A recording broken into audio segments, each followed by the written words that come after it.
Info Télévision, c'est votre télé. C'est la télévision du vivre ensemble, votre chaîne de proximité,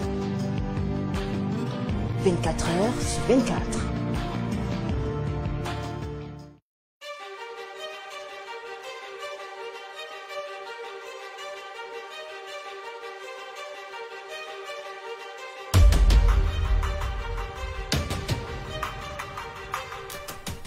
Si la maison du voisin prend feu, ne vous réjouissez guère, car soit vous préparez le feu qui viendra chez vous et que vous allez éteindre, soit vous aidez simplement le voisin à éteindre ce feu.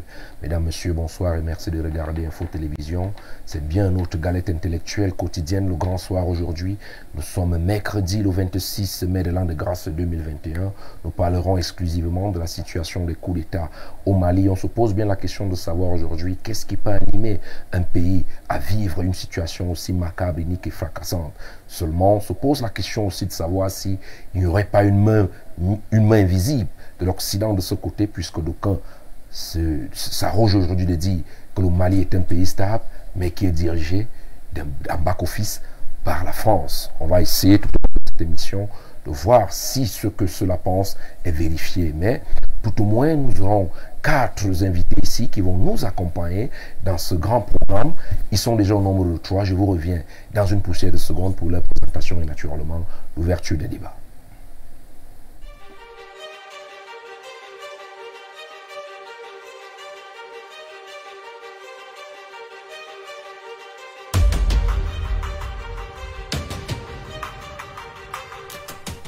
Les habitudes, on n'a pas dû, j'ai l'habitude de le dire, on va rester dans le canevas habituel, on va simplement prendre des messages simples et également des messages WhatsApp seulement. Vous n'allez pas nous appeler parce que lorsque vous appelez, ça perturbe bien évidemment le signal et aussi lorsque vous faites des messages vocaux, il est difficile pour nous de les lire tout au long de l'émission. Je parlais de 4 invités et que 4 invités et que 3 sont déjà là.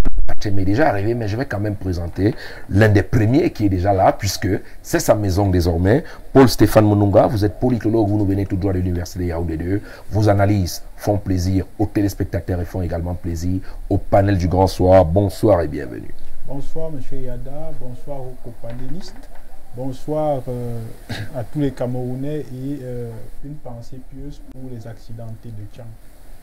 Une pensée pieuse, la mise en bouche, on parlera justement de cette hécatombe qui a eu lieu hier nuit de ce côté avec un peu plus de 10 morts. On va essayer de comprendre, mais tout au moins permettez-moi de présenter celui-là qui est assis à votre droite. Je ne dirais pas la droite du père, puisque vous n'êtes le père de personne sur ce plateau. Lui, c'est Jérôme Ndi. Il est également chercheur, il est historien. Il a été avec nous ici la semaine dernière. Il a également été dans une autre émission, toujours sur les mêmes plateaux d'Info Télévision. Donc c'est toujours un plaisir d'avoir une intelligence de cet acabit sur nos plateaux, puisque les téléspectateurs, autant que nous, seront naturellement ragaillardis. Bonsoir et bienvenue. Oui, bonsoir M. Arnaud Yada, bonsoir à tous les membres du panel.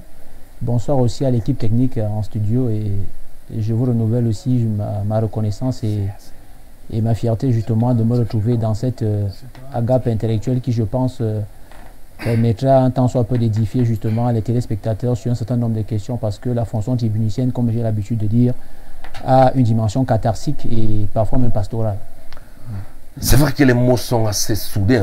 Je pleure seulement le sort de ma grand-mère qui me suit actuellement, mais on essaiera tout au long de cette émission de revenir sur terre, puisqu'il me souvient, pas l'an dernier, la semaine dernière, un téléspectateur qui écrivait en disant demandez à M. Ndi de baisser un peu le niveau. Il a quand même un niveau de stylistique assez conséquent. Il faudrait qu'il revienne au niveau du téléspectateur moyen. Dans tous les cas, on sait bien que vous savez mettre les petits plats dans les grands, comme notre président directeur général du groupe La Météo, M. Dieudonné Vaincon. On sait que vous ferez le maximum d'efforts pour être à la hauteur des attentes de tous les téléspectateurs. À côté de vous, un autre coq, un autre homme, Hubert Volo. Ça fait quand même longtemps qu'on ne l'a pas eu sur nos plateaux, mais tout au moins, il a disparu.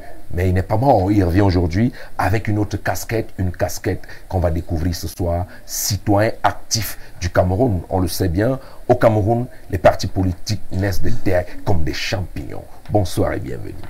Bonsoir M. Yada. C'est un plaisir pour moi d'être sur votre plateau. Je voudrais amicalement adresser un bonsoir aux co-discutants. Vous le dites si bien, j'ai disparu, non pas dans le sens de la mort, c'était peut-être pour davantage me ressourcer. Effectivement, je suis là pour le compte des citoyens actifs du Cameroun, parti nouvellement légalisé par le MINAT. Et il n'a pas poussé comme le champignon, sinon on aurait peut-être 1 milliard de partis politiques au Cameroun. Nous sommes dans la cuvée des 11 partis politiques qui ont été récemment légalisés, les citoyens actifs du Cameroun. Vous me demanderez certainement pourquoi citoyens actifs du Cameroun. Je vous répondrai également que nous avons... C'est vrai que vous posez les questions, vous répondez. Vous jouez le 9 et le 10, vous sentez vous-même, vous mettez le but, allez-y. Bon, ce que je veux dire, c'est essayer d'expliquer le bien fondé de la venue de notre parti. Nous avons constaté un manque criard des actions citoyennes dans notre société.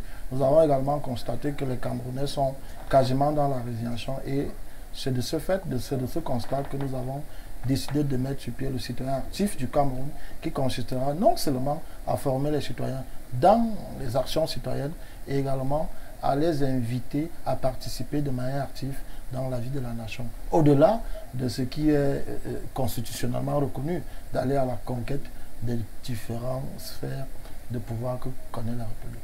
Il est quand même curieux de savoir qu'on vous a toujours reçu ici avec la casquette de soie de l'enseignant que vous êtes et parfois aussi du parti Univers, le parti de Nkouvondor. Qu'est-ce qui peut bien expliquer ce changement? Est-ce que vous avez peut-être compris que le parti de M. Nkouvondor, le professeur, ne vous garantissait rien et qu'il fallait rallier les rangs de nouveaux partis? Est-ce que ce n'est pas de la prostitution politique? Non, ça ne ressemble pas à la prostitution. Je suis de cette catégorie de jeunes qu'on n'embrigade pas.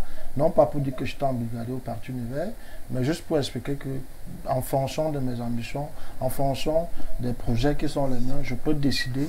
J'ai décidé volontairement d'adhérer au Parti Univers. J'ai milité dans ce parti avec toute l'abnégation qui était la mienne. J'ai travaillé avec le professeur Nkouvondor.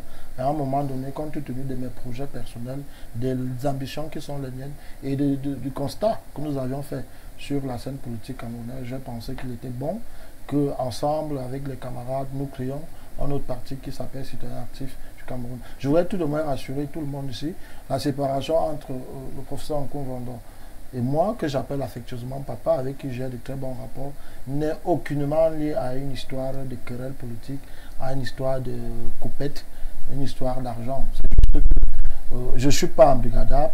À un moment donné, j'ai pensé qu'il fallait partir. Et quand j'ai décidé de partir, j'ai échangé avec lui. Il m'a pleinement félicité. Il vous a donné l'onction. Il m'a donné l'onction. En vous disant, je vous bénis de me renverser en 2025 quand je serai il m'a candidat. plutôt dit, bon vent mon petit, j'espère qu'on continuera à travailler ensemble. D'accord, merci. C'est aussi ça, ce dialogue politique qu'on voudrait avoir dans notre pays, un dialogue de sérénité. Le temps pour moi d'accueillir, pas pour moi, le temps pour nous d'accueillir le quartier invité. On va juste, avec le concours de la régie, prendre une légère transition. On vous revient naturellement pour ouvrir les hostilités.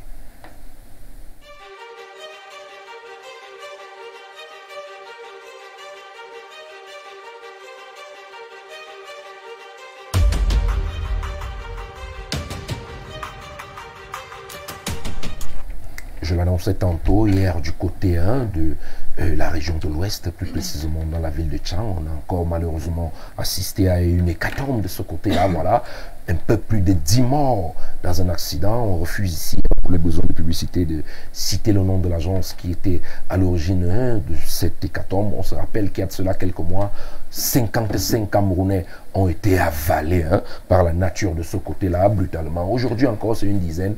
Finalement, on se pose la question, Paul Mununga, celle de savoir si le ministre des Transports actuellement n'est pas maudit. Bertrand Tchenkam le disait ici, il y a de cela 2 jours sur notre plateau, que les Camerounais sont maudits, une expression que je refuse au quotidien d'accepter. Mais lorsqu'on a ce genre d'événements successifs, on commence à se poser plus d'une question. Si vous voulez bien prendre la route de l'Ouest pour demain ou pour ce soir, vous allez certainement remuer votre chapelet à la puissance exponentielle. Donc voilà, vous également, vous avez suivi cette actualité de fond en comble, certainement avec beaucoup de regrets. Qu'est-ce que vous avez pensé de ça? Oui, ce que j'ai pensé, en fait, c'est que le ministre des Transports n'est pas maudit, c'est juste qu'il y a un problème.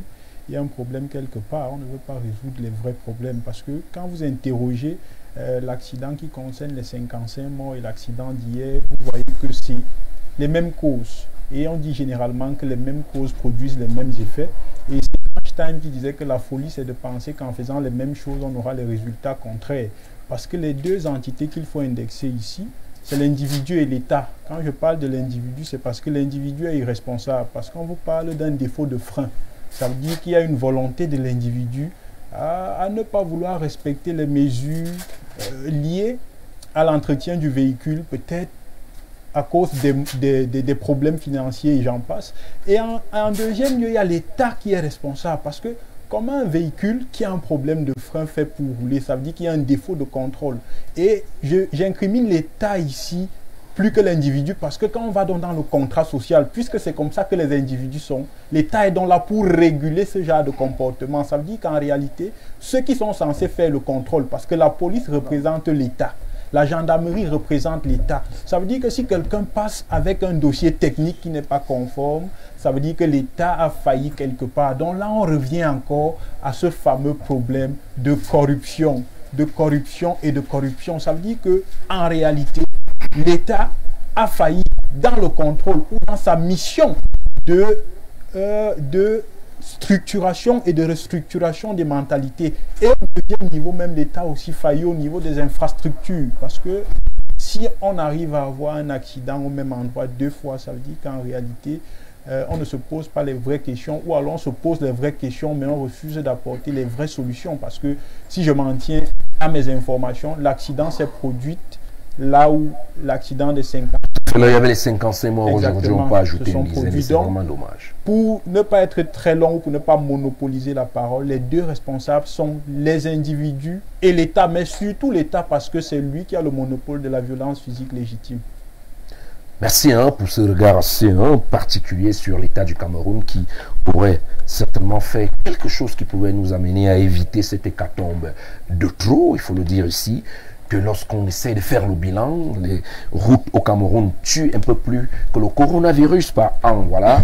Vous êtes également un membre actif dans la politique au Cameroun. Vous avez eu l'habitude de faire les routes du Cameroun, puisque si vous nous parlez aujourd'hui du professeur Kouvono, on peut comprendre que lors de la campagne électorale de 2018, vous avez fait le tour du Cameroun. Voilà, l'Ouest encore aujourd'hui est dans une situation inique, macabre et même fracassante.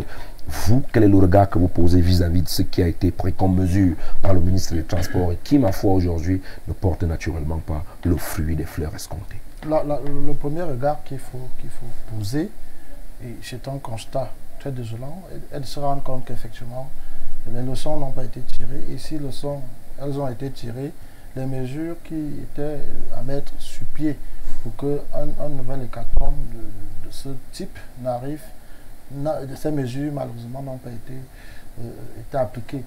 Vous savez, la falaise de Tchang, en elle-même, est une falaise qui est très proche de la mort. En ce sens que quand on y va, il faut davantage beaucoup de précautions.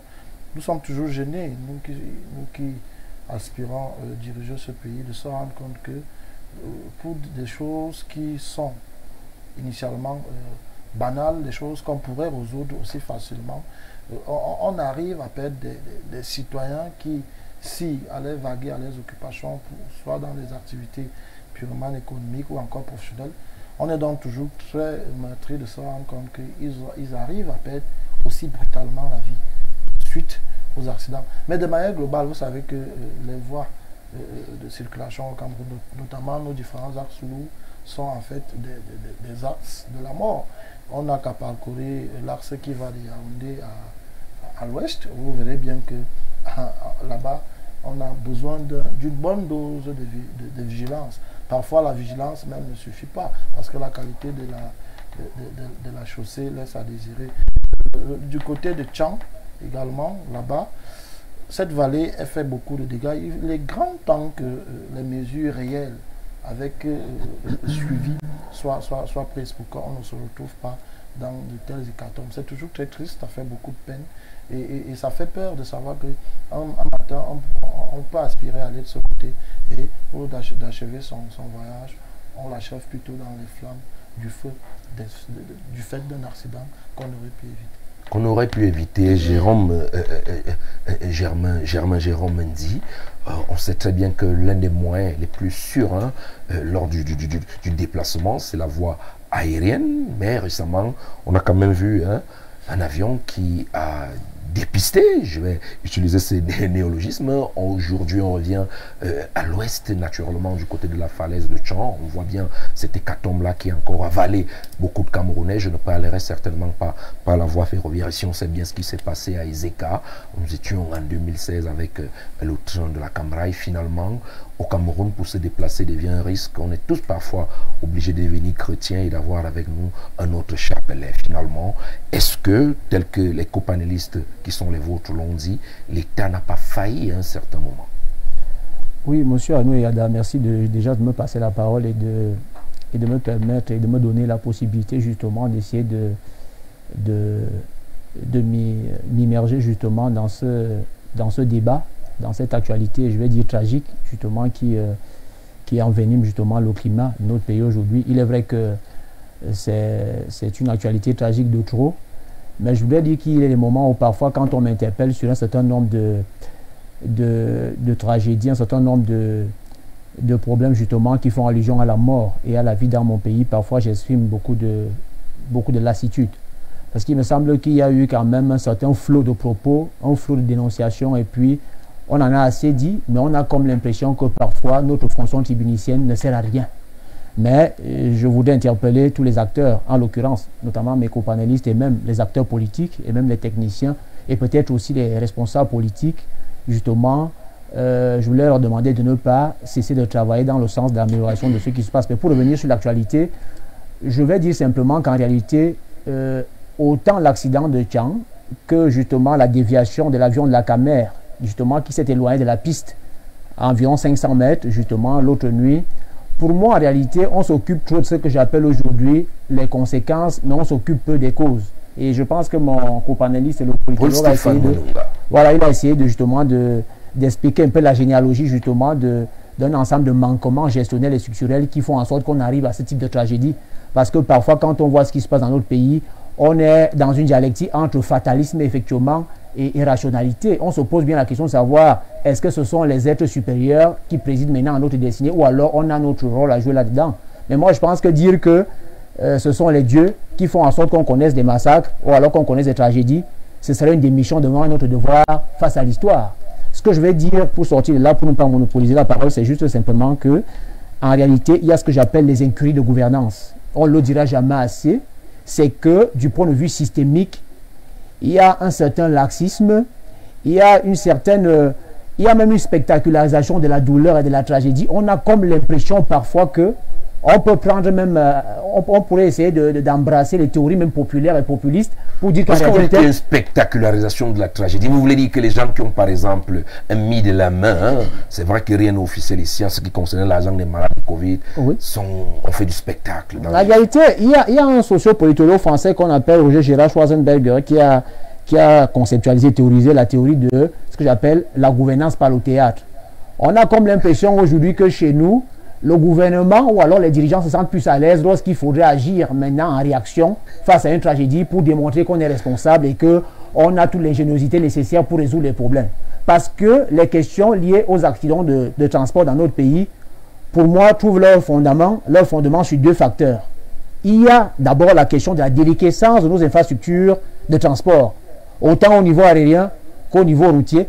Et de l'autre côté, il y a l'inapplication, parce que le Cameroun est l'un des rares pays qui adopte des textes qui sont très beaux. On peut même emprunter la dimension esthétique et romanesque pour analyser nos textes. Mais sauf que entre le papier et ce qui est appliqué, il n'y a pas qu'un pas à franchir. C'est ça qui est la vérité.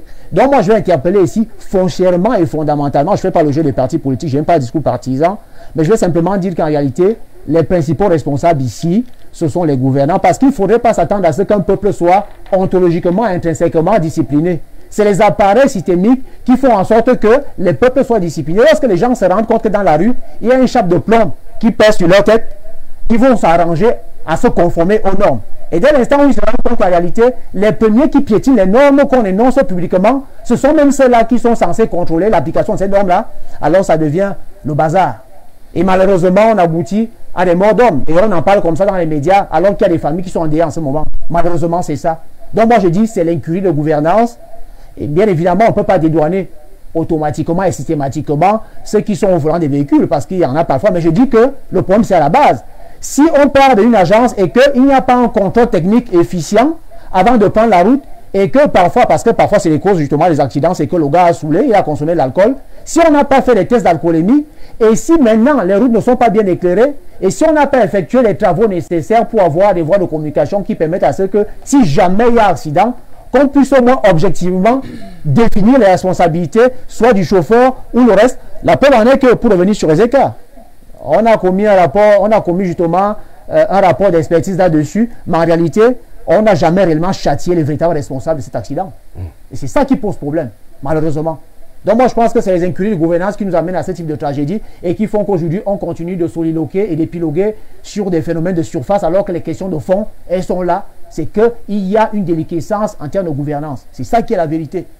Merci Jérôme Ndi pour cette approche et justement pour cette analyse assez poignante. On va donc accueillir la seule dame du plateau, je le disais tantôt, une Fadimatou en cache une autre, et encore qu'elles aiment bien communément s'appeler Bobo. Elles sont, je voulais dire sardines d'une même boîte, encore que je n'aime pas trop l'expression sardinard. Moi, je la consomme bien la sardine avec du pain et j'aime bien ça, le pain croustillant, donc je n'ai rien contre elle. Tout ce qui est vrai, c'est que on vous adore par la prise de parole qui est vôtre, on vous adore par le franc-parler, on vous adore également parce que lorsque vous voulez dire ce qui est vrai, vous ne chaussez pas les gants. C'est pourquoi vous êtes là, mandaté par le comité central du RDPC ce soir. Fadimatou Mimche Natacha Bongono, bonsoir et bienvenue. Bonsoir, bonsoir à mes companélistes. Je ne dirais pas que j'ai souffert de les écouter. Vous avez pris du plaisir à les écouter? Non, j'ai souffert à les écouter. Ah, vous avez souffert à écouter les companélistes? J'ai souffert à les écouter parce que je me rends compte, parfois j'ai l'habitude de dire, je ne parle que des choses que je connais. Quand on ne connaît pas une chose, on va en parler. Tout à l'heure, mon voisin de gauche, de droite, il s'appelle Volo. On va l'appeler affectueusement Hubert. Hein? Oui. J'aime particulièrement appeler les gens par leur nom. Volo alors. Monsieur Volo. C'est un monsieur. Il a dit, voilà, la route de Yaoundé, ouais, l'ouest, c'est du gros n'importe quoi, l'État n'a pas fait. Ça fait combien de temps que vous n'êtes pas allé à l'ouest? Non, mon cher ami. Il est vrai que sur ce plateau, je suis le seul à poser les questions. Vous comprenez? Non, non, parce qu'il faut parler de ce qu'on connaît. C'est vrai, mais c'est moi qui pose les questions. Je ne réponds pas à la question, non pas parce que c'est vous qui devez la poser.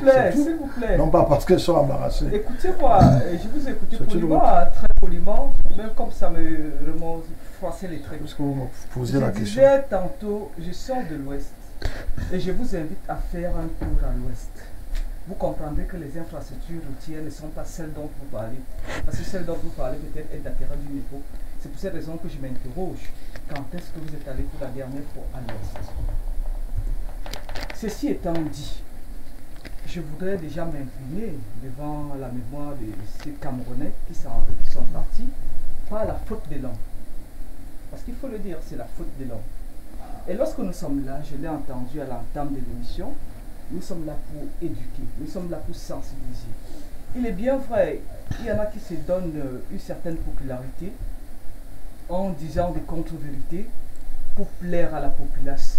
Mais sauf qu'à un moment donné, nous devons laisser le populisme personnel parfois, parce qu'il y en a, quand on parle des hommes politiques, qui le font pour la politique, mais il y en a qui le font pour leur aura au quartier, mais à un moment donné, nous devons être sérieux. Quand vous dites que l'État est responsable de ce qui arrive, tout à l'heure, vous avez évoqué le problème de freinage. Je pense qu'un responsable, un propriétaire de véhicule, même quand c'est un véhicule personnel, lorsque vous partez de chez vous, vous voulez sortir avec le véhicule, vous faites au moins le minimum, la visite technique. Vous faites au moins des essais pratiques pour savoir si cette voiture peut vous amener où vous voulez aller. À plus forte raison, lorsque vous transportez des personnes qui viennent payer de leur argent pour être transportées en sécurité jusqu'à leur lieu de destination. Je crois qu'il faut être sérieux. Et ça interroge la responsabilité du chauffeur.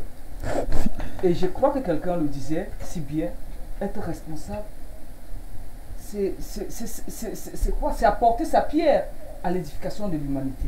Je le paraphrase de cette façon. Est-ce que cette personne qui a pris son véhicule, son argent avec des problèmes de frein et allé transporter des paisibles Camerounais, est-ce qu'il est responsable? Je dis non. si c'était une agence, le responsable de l'agence, je crois que la maintenance des véhicules lui revient. Bon, alors, Au-delà de cela, nous qui interrogeons délivre la- les visites techniques nous à ces interrogeons- propriétaires Nous des y véhicules? allons. J'interroge également la responsabilité de ces responsables des agences. Parce que j'ai souvenance. Il y a, je ne voudrais pas faire la mauvaise publicité ou bien la bonne publicité à cette agence-là, qui avait été responsable d'un accident de circulation dans lequel on a perdu des vies humaines. Et lorsqu'on interroge, les autorités se sont rendus compte qu'avec la complicité du responsable de la visite technique, ils avaient trafiqué les documents parce qu'ils ne voulaient pas faire la visite technique, ils ne voulaient pas dépenser de l'argent. Cette cupidité morbide, à un moment donné, on doit arrêter avec cela. Ça veut dire qu'on interroge la responsabilité du transporteur d'abord. C'est lui qui doit veiller parce que sa propre sécurité, il devrait veiller à ce que son véhicule soit en bonne santé. Si on peut... Vous dédouanez l'État à 100%? Non, s'il vous plaît. Allez-y. La responsabilité est d'abord individuelle. Cette façon de faire qui consiste à tout jeter le problème sur le tas, moi je ne suis pas d'accord. Je ne dis pas que tout est rose. Hein. Il y a des mauvaises routes. Tout à l'heure, il a évoqué la falaise de Chang. Je crois que ça invite les conducteurs à un peu plus de prudence. Lorsqu'ils prennent cette falaise-là, s'il veut parler de la route, autrement les gens ne mourraient pas en Europe. Oui. Il y a des accidents, il y a quelqu'un qui dit la double, mais c'est nous qui tuons à cause de nombreuses maladresses. C'est une évidence. À un moment donné, chacun doit prendre ses responsabilités. Autant l'État doit prendre ses responsabilités en mettant à la disposition des populations les infrastructures routières, ce qui est le cas, autant chaque personne qui choisit de prendre un véhicule et de se mettre sur la route doit s'assurer que toutes les garanties sont de son côté. À ce moment-là, je crois que nous éviterons d'endeuiller les familles. Je crois que...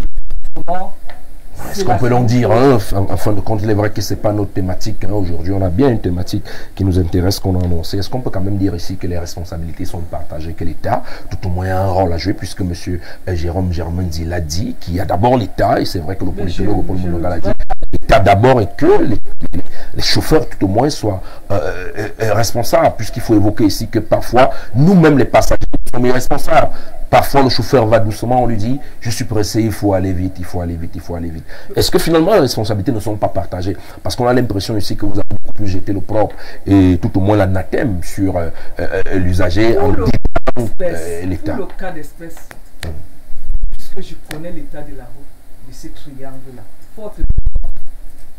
nous ne faisons pas la politique à la télé. Nous allons sur le terrain, et parce que nous allons sur le terrain, nous empruntons des routes. Pour le cas d'espèce, je dis, le transporteur a été très imprudent.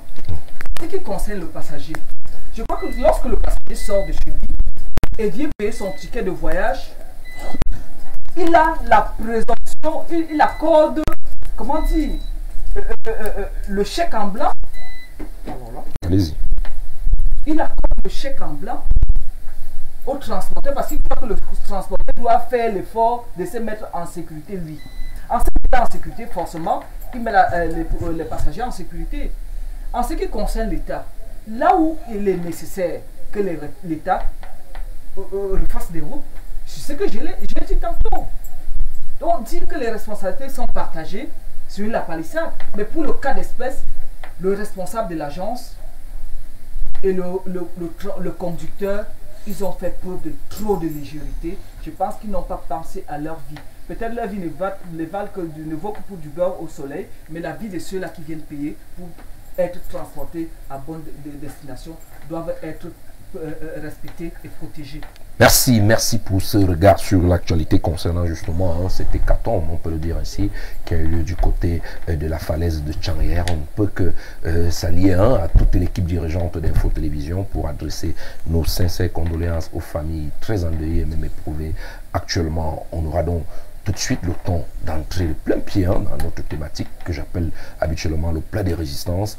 On ira du côté du Mali en espérant que lorsque nous allons prendre l'avion de Cameco, on ne va pas dérailler, j'ai parlé de dérailler, on n'ira pas hors de la piste à l'atterrissage. Donc voilà, avec le concours de la régie, on va donc aller du côté de Bamako, c'est au Mali, pour parler justement de ce énième coup d'État. On parle depuis des indépendances du 4e du genre coup d'État au Mali. Pourquoi l'éternel recommencement? Je commence justement avec vous, Paul Stéphane Mononga. Vous connaissez mieux que moi l'actualité de ce côté-là. On parle justement depuis mardi dernier, c'est-à-dire hier, du débarquement du président de transition, de son premier ministre et bien évidemment du ministre de la Défense, qui ont été, comme ce fut le cas le 18 août 2020, avec le président Ibrahim Boubacar Keïta, débarqué comme des malpropres pour la ville de Kati. Voilà, avant d'entrer de plein fouet dans les questions, votre regard. Oui, mon regard, c'est qu'en réalité, j'ai l'impression que le Mali est mal parti. Le Mali est mal parti parce que depuis les indépendances, ça fait le 5e coup d'État et c'est le 3e en 10 ans.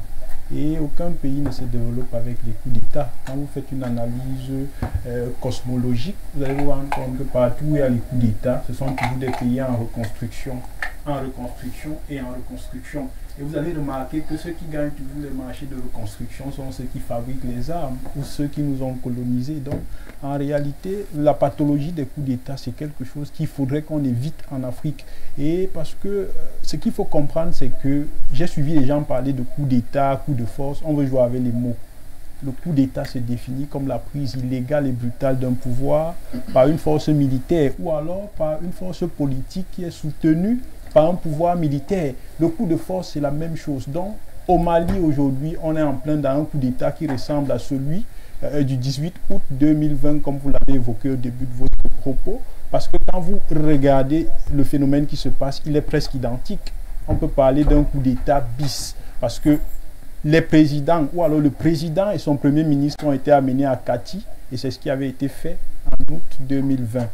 Quand on avait enlevé Ibrahim Boubacar Keïta, on est allé avec lui à Kati et on l'a contraint à démissionner. Et j'ai peur qu'on en arrive là, où on est même déjà arrivé parce qu'un des conseillers d'Assimi Goïta, je crois à Il faut dire qu'Assimi Goïta était le vice-président et que c'est lui qui mène actuellement les débats de ce côté-là. Exactement. Un de ses conseillers spéciaux, je crois à ORTM, a déclaré qu'Assimi Goïta avait déchargé le président de ses charges. Ça veut dire en réalité que désormais c'est lui le président. Or, il viole la charte de la transition. À son article 7, les fonctions du vice-président de la transition sont bien encadrées dans l'article 7 de la transition. Il n'est que là pour la sécurité et la défense. Et dans un pays, la défense est là pour sécuriser le territoire, pas pour s'occuper de la gouvernance. Donc je pense qu'en réalité, ça fait très mal ce qui se passe au Mali parce que ce sont nos frères. Ça fait très mal pour l'Afrique. Et j'ai peur que l'Afrique soit vraiment mal partie comme quelqu'un l'a écrit. Que l'Afrique soit mal partie, on souhaite que vous tombez, c'est le souhait. On voudrait que vous soyez en train de faire rien. Parce que là, si vous dites que l'Afrique est mal partie, vous allez rejoindre tout de suite Bertrand Tchenkam qui dit que le Cameroun est maudit. C'est pas notre souhait dans tous les cas, parce que moi, je ne peux pas accepter que je suis africain, que je sois mal parti ou que je sois camerounais, que je suis camerounais et que je sois maudit. Germain Jérôme dit, vous également, vous suivez avec beaucoup d'attention l'actualité de ce côté. Hier, on sait que désormais, le Mali est revenu comme au 18 août 2020 sans président. Assimi Goïta mène les débats de ce côté. Finalement, est-ce que dans ce pays il y aura la paix un jour? Oui, monsieur Arnaud Yada, je pense qu'au risque de décevoir un peu les téléspectateurs, je voudrais simplement dire qu'en réalité, ce qui se passe au Mali, pour tout observateur averti justement de la scène politique africaine pour sa indépendance, entre guillemets, et la scène politique malienne, ce qui arrive aujourd'hui au Mali en réalité ne devrait pas surprendre. Il me semble qu'il y a un certain nombre d'indicateurs, un certain nombre de facteurs justement qui auraient pu nous permettre, à défaut de jouer les devins, de prédire ce qui arrive aujourd'hui. Parce qu'en réalité, la charte qui avait été signée justement au lendemain de la destitution du premier coup d'État justement qui a coûté sa présidence à celui qu'on appelait communément IBK, Ibrahim Boubacar Keïta, dans les conditions assez martiales qu'on connaît, justement, donnait l'impression qu'en réalité, justement, on était dans un véritable processus de transition vers une espèce de civilisation du régime politique, c'est-à-dire que Assimi Goïta, qui est très jeune, il a 38 ans, lorsqu'il a pris le pouvoir, il a donné l'impression que justement, il s'inscrivait dans une tradition des coups d'État restaurateurs, de la normalité institutionnelle. Mais aujourd'hui, on se rend compte qu'en réalité, en fait, Mbandao, qui était présenté devant les médias comme étant la caution justement du retour des civils aux que affaires. Bandao, c'était justement le président de la transition. transition. Justement, ce n'était que la cosmétique. Les véritables maîtres, en réalité, étaient tapis dans l'ombre. Et on le comprend bien aujourd'hui parce que c'est Assimi Goïta a expliqué, enfin, ça se passe tout commentaire pour les observateurs, c'est qu'il y a un certain nombre de ses collaborateurs, membres justement du groupe qui avait fomenté le coup d'État, qui ont été justement, qui n'ont pas été intégrés dans le nouveau gouvernement promulgué par le président Bandao. Alors ça fait qu'en réalité, le gars, il a voulu rappeler aux uns aux autres qu'en réalité, derrière la façade justement du gouvernement civil, c'est les militaires qui détenaient la haute main. Mais moi, je voudrais revenir sur un aspect fondamental, c'est que il faudrait, j'ai le spécialiste à côté de moi, le politologue, mais je pense qu'il faudrait qu'à un moment donné aussi, que nous, Africains, nous ayons le courage de comprendre qu'en réalité, l'agenda démocratique africain a besoin d'être questionné. Je ne suis pas là justement pour donner un blanc-seing à ceux qui manipulent justement de façon spectaculaire la démocratie pour se perpétuer au pouvoir. Ou alors pour ceux qui justifient justement les totalitarismes qui ont des aspects de républicanisme alors qu'il n'en est rien. Mais je voudrais simplement dire qu'en réalité, la démocratie a maille à partir chez nous. Parce que, voyez-vous, il faudrait qu'on essaie de revoir, le coup d'État est une prise de pouvoir effectivement illégale du point de vue juridique et du point de vue institutionnel, mais je dis qu'il y a des coups d'État, et je peux les citer, qui à un moment donné nous ont apparu comme salutaires. Parce que lorsque Thomas Sankara a pris le pouvoir au Burkina Faso, vous voyez un peu, la tendance était une tendance justement du rétablissement justement de l'ordre nationaliste.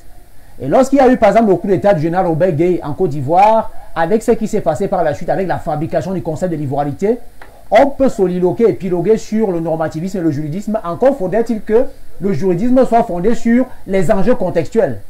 Donc moi je dis que ce qui se passe au Mali, je ne soutiens pas Assimi Goïta, mais en réalité ce pays-là, déjà structurellement, le Mali est un pays qui a pratiquement 2 millions de kilomètres carrés.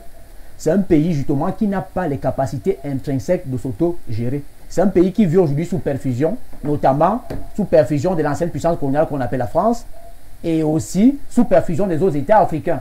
Ça fait qu'il est difficile et très compliqué pour ce pays-là aujourd'hui justement d'articuler un véritable leadership qui lui permette effectivement de renormaliser la situation. Ça, c'est ça. Est-ce que vous n'êtes pas en train de légitimer la colonisation de ce pays par la France? Je ne suis pas en train de légitimer, et moi je voulais revenir là-dessus. Je voulais aussi dire aux uns aux autres que le discours anti-impérialiste et anti-français, il est légitime.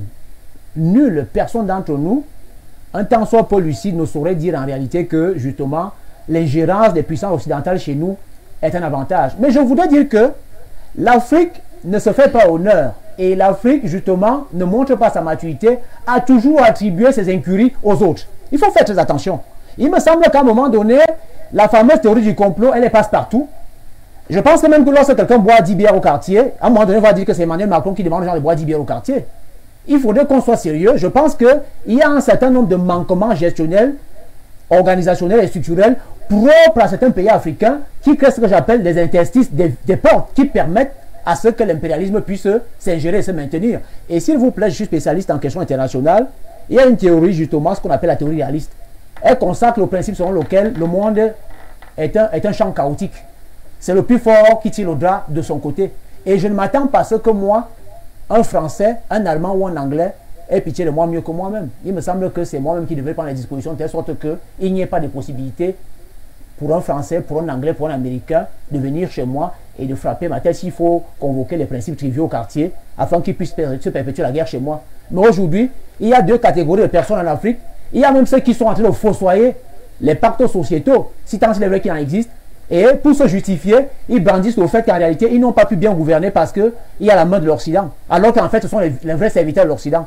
Et il y a ceux qui, par fatalisme et déterminisme, et qui n'acceptent pas leur responsabilité dans l'histoire, qui passent le temps à attribuer tout ce qui se passe en Afrique, justement, à la France. Moi, je dis que ce qui se passe au Mali, oui, il y a la France qui joue son rôle, mais il y a aussi le problème, c'est qu'il y a l'aventurisme des dirigeants politiques maliens. Depuis le premier coup d'État, qui a eu raison de Modibo Keïta, le père de l'indépendance, avec toute la grande dictature, justement, du général Abdoulaye Traoré, qui a géré le pays comme une épicerie de famille, et le coup d'État restaurateur d'ATT, Amadou Toumani Touré, avant que Alpha Omar Konaré vienne au pouvoir et pour rétablir les choses, et qu'on assiste encore à un renversement de ATT, et puis ce qui arrive aujourd'hui. Nous avons notre part de responsabilité, on ne continuera pas d'avoir de façon perpétuelle l'argument fondamental sur lequel c'est des gens qui sont tapis dans l'ordre et pilotés depuis Paris, Londres ou Washington, qui font notre destin. Moi, je pense que c'est une démission devant notre devoir de l'histoire. Merci. Je pense que la responsabilité nous incombe à nous. Voilà, Hubert Mvolo, vous également, vous suivez l'actualité de ce côté. Est-ce qu'au regard de ce qui se passe au Mali aujourd'hui avec le Cameroun qui a quand même une stabilité politique depuis pratiquement, disons, 38 ans, il n'y a pas lieu d'encourager la longévité au pouvoir? Non, ne pensez pas que c'est la longévité au pouvoir qui garantit la stabilité. Est-ce que c'est pas un pan de stabilité? Je voudrais d'abord demander, il ne faut pas faire croire aux gens que la... C'est vrai que vous agissez comme un politicien non, qui en 2025 veut briguer le mandat du... Pas vraiment. La question que vous posez n'a pas une dimension politique. Donc on ne doit pas forcément aborder la casquette politique pour l'adresser. Pour l'analyser, on parle là du Mali, c'est une question qui s'inscrit dans le cadre des relations internationales. Tout à fait. C'est également une question qu'on peut inscrire dans l'analyse de la post-colonie. Quand je dis ça, je voudrais très rapidement répondre à votre question en indiquant que la stabilité n'est pas forcément gage de la longévité. La longévité n'est pas gage de la stabilité. Et sur la question du Mali, voyez-vous, il est question ici de ressortir de manière très rapide un certain nombre d'éléments qui apparaissent. Il est d'abord question de dire qu'au lendemain de l'indépendance du Mali, beaucoup de conditions n'ont pas été réunies. Et c'est ce qui fait en sorte que les coups d'État se multiplient. La deuxième chose qu'il faut voir ici, c'est une armée qui, malheureusement, n'a pas, jusqu'ici, n'a pas pu être au service de l'État, en reconnaissant très rapidement le rôle qui est le sien. C'est pour ça que vous observez que pour peu qu'il y ait quelques contestations, l'armée estime qu'elle doit prendre le devant de la scène pour l'intérêt de la population. Et c'est en cela que, si, comme vous aimez les parallèles, on peut par exemple saluer ce qui se passe au Cameroun, parce que jusqu'ici, on s'est quand même rendu compte que l'armée, on ne peut pas penser que bien qu'elle soit parfois à l'aise ou mal à l'aise, l'armée n'a pas pris la responsabilité de dire que comme les choses ne vont pas bien, on prend le pouvoir. Ça, c'est le mérite que le Cameroun peut avoir. Ce n'est pas lié à la longévité au pouvoir. Sur la question du Mali, effectivement, le coup d'État du 18 août a laissé place à un gouvernement de transition. L'analyse que certains font ici fait état de ce que le gouvernement de transition qui, se sentant menacé, a voulu mettre de manière tacite les forces de la gêne. Et c'est suite ayant constaté que ces leaders qui ont conduit le coup d'État, qui ont délogé Ibeka, qui l'ont conduit à Kati, se rendant compte qu'ils étaient en train d'être mis à l'écart. C'est suite à cela qu'ils Parce qu'on parle ici du non-respect des clauses bien de entendu, la transition. Mais au-delà du non-respect des clauses de la transition, parce qu'en fait, les clauses indiquaient également que l'armée, au final, devait rentrer dans les casernes. Les clauses indiquaient que le pouvoir devait revenir aux civils. Mais l'armée, comme je l'ai dit, cette fragilité, cet appétit du pouvoir que l'armée malienne a, voulant toujours se targuer de ce qu'elle a joué au nom du peuple, fait en sorte que quand elle se sent déjà mise à l'écart, très rapidement, elle rebondit pour prendre les choses. Or, du point de vue de ce que ça reflète, on est au regret de constater que le Mali est un pays qui ne fait que reculer. Et l'un des facteurs, je crois que c'est Mounouga qui le disait, l'un des facteurs du recul du Mali est cette multiplication des coups d'État. Parce qu'on est toujours dans un éternel recommencement. On préfère encore avoir un pays où les coups d'État sont moins présents et qui ne va pas vite. Au lieu d'avoir un pays où les coups d'État se multiplient, où on est obligé de recommencer à zéro. Donc je pense que c'est une situation assez critique. Et je voudrais finir, et là je suis d'accord avec l'historien qui dit que... Jérôme Ndi. Jérôme dit, toutes mes excuses, j'aurais dû déjà retenir... Ça viendra avec le temps. Ça va venir. Là je suis d'accord avec Jérôme qui dit qu'il faut cesser à un moment donné de continuer dans cette infantilisation des Africains qui voudraient que... quand il y a une situation de déstabilisation qui, avec les éléments que nous avons, sont purement endogènes, même si il faut reconnaître qu'on est dans les relations internationales et que dans cette affaire, notamment les relations internationales, il n'y a pas de philancopie. Il faut reconnaître que le fait que si, il est même avéré que ce soit la France qui soit en train de tirer Disons les ficelles. les ficelles vers le bas, ou alors que ce soit la France qui pilote. C'est encore un élément qui démontre la suffisance que certains pays africains n'ont pas encore les coups de franche. Comment est-ce que vous pouvez laisser que, pour des raisons qui vous sont purement personnelles, que votre pays se retrouve déstabilisé? Et puis, vous savez également que le Mali, depuis quelque temps, est en proie à un terrorisme, et la présence de la France aussi, à un moment donné, est souvent saluée. Je crois ils appellent ça quoi? C'est Barkhane. La mission Barkhane est de ce côté, et c'est la mission Barkhane qui participe aussi à stabiliser, même si du point de vue de la présence, on peut comprendre que c'est pour des intérêts français, c'est pour défendre de l'autre côté Areva, qui est cette entreprise française installée au Niger, qui approvisionne la France en uranium. Mais la France participe tout au moins à stabiliser. Ça, il faut le reconnaître. On est dans les relations internationales, et il n'y a pas d'amitié, ce sont que des intérêts. Il faut être capable à un moment donné... Ou est-ce que c'est pas celui qui met le feu qui vient souvent éteindre, pas derrière? Il faut même éviter que un X ou un Y vienne mettre le feu. C'est pour cela qu'il faut davantage travailler. Les pays africains ont tout intérêt à bien travailler, à bien gouverner, à minimiser davantage de frustration, et à faire asseoir des institutions fortes en lieu et place des hommes forts.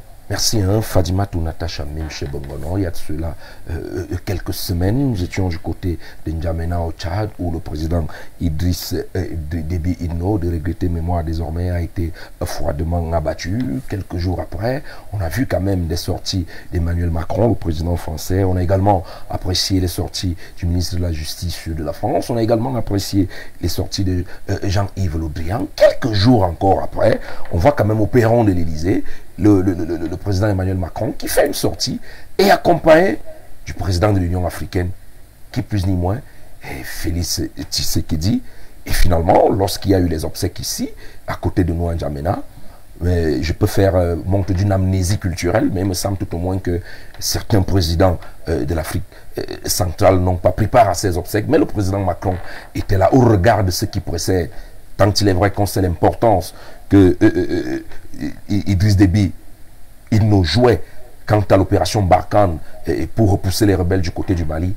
Est-ce qu'au regard de tout ça, on ne peut pas quand même dire qu'il y a une mainmise d'un pays étranger dont je ferai l'économie du nom ici, même comme j'ai évoqué quand même? Monsieur Aya, je vous sais très intelligent. Et parce que je vous sais très intelligent, je sais que vous savez que aujourd'hui il y a comme une rouée vers une nouvelle forme d'impérialisme. Beaucoup appellent ça le néocolonialisme. Je ne veux pas parler du colonialisme. Le colonialisme est léger. L'impérialisme. L'impérialisme, Oui. d'accord. En dehors des États qui, en leur temps, avaient fait participer à l'impérialisme, il y a des États qui aujourd'hui regrettent de n'avoir pas participé à cet impérialisme et voudraient se remettre en selle. Voudraient se remettre de manière stratégique sur la scène vierge du monde, qui est la scène africaine. Donc forcément, que la France se retrouve en train d'accompagner le président de la transition au Tchad, c'est chacun qui va voir ce qu'il veut voir. Mais sauf que nous savons tous que ce n'est pas pour les beaux yeux du Tchad que la France y est. Mais je voudrais revenir sur le cas du Mali, parce que je suis un peu embêté, en tant que citoyen d'abord. Parce qu'à un moment donné, lorsque vous voyez comment ça se passe, là, quand il y a guerre, quand il y a coup d'État, c'est tout le monde qui est sur le qui-vive. C'est tout le monde qui a son baluchon et voudrait partir. À un moment donné, le citoyen voudrait rester tranquille et vaquer à ses occupations. Parce que qui dit coup d'État dit forcément instabilité. Qui dit coup d'État dit incertitude. Et lorsque vous écoutez les Maliens, les avis sont partagés. J'ai l'impression qu'ils arrivent à s'accommoder même de ce que l'armée puisse être au pouvoir. Parce que quand vous écoutez, il y en a qui disent oui, c'est bien que l'armée prenne parce qu'il va faire ceci, l'autre ne faisait pas cela. Mais c'est dangereux. C'est dangereux. Est-ce qu'ils ne sont pas frustrés par la malgouvernance? Peut-être ils se disent que lorsque les civils sont là, parce que lorsqu'on a débarqué le président Ibrahim Boubacar Keïta, d'aucuns estimaient que ses poches, c'est-à-dire ses enfants, étaient bien, ils avaient les bons postes, ils avaient tout, mais pourtant les Maliens étaient là, ils souffraient, et qu'il fallait quand même que l'armée prenne le pouvoir. Est-ce qu'on ne peut pas quand même prendre cet argument-là comme un argument de fait? Si une fois peut-être ça s'est justifié, pour le cas d'espèce, ce n'est pas le cas. Parce qu'ils reviennent, pourquoi? Parce qu'ils se sont retrouvés en train d'être renvoyés de manière polie et consensuelle vers là où ils devraient être. Lorsque M. Goïta explique qu'on n'a pas respecté les clauses, c'est parce qu'on a enlevé 2 colonels qui étaient dans le gouvernement, du gouvernement. Et je crois que si le président l'a fait, le président de la transition l'a fait, c'est parce qu'ils vont vers les élections l'année prochaine. Ils sont en train de mettre les balises pour préparer les élections libres de l'année prochaine. Et pour le faire, il faudrait que les clauses commencent à être respectées. Sauf que ceux qui reviennent, parce que j'ai aussi écouté des Maliens qui disent que les militaires ont pris le goût de l'argent. Ils ne sont pas là forcément, ils ne sont plus sous le drapeau. Ils veulent de l'argent, ils veulent s'enrichir, ils veulent le pouvoir. Et lorsque nous parlons de la grande muette, généralement, la grande muette n'a pas l'appétit du pouvoir. Sauf que j'ai l'impression que c'est dans l'ADN des Maliens de tout casser et recommencer, casser. Parce que le record, c'est 9 mois. Hein. Ça fait 9 mois exactement que le premier coup d'État a été perpétré. À un moment donné, les Africains doivent s'interroger, comme le disait M. Jérôme.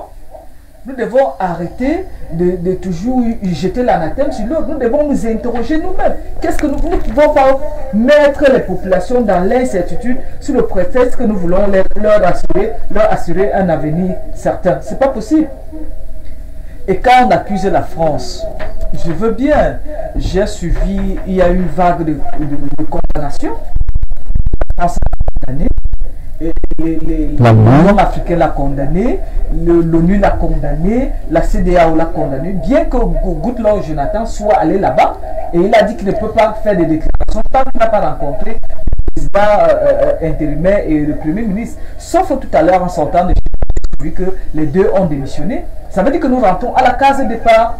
Nous rentrons à la case départ et implicitement nous voyons la volonté de l'armée de s'accaparer, de prendre le pouvoir.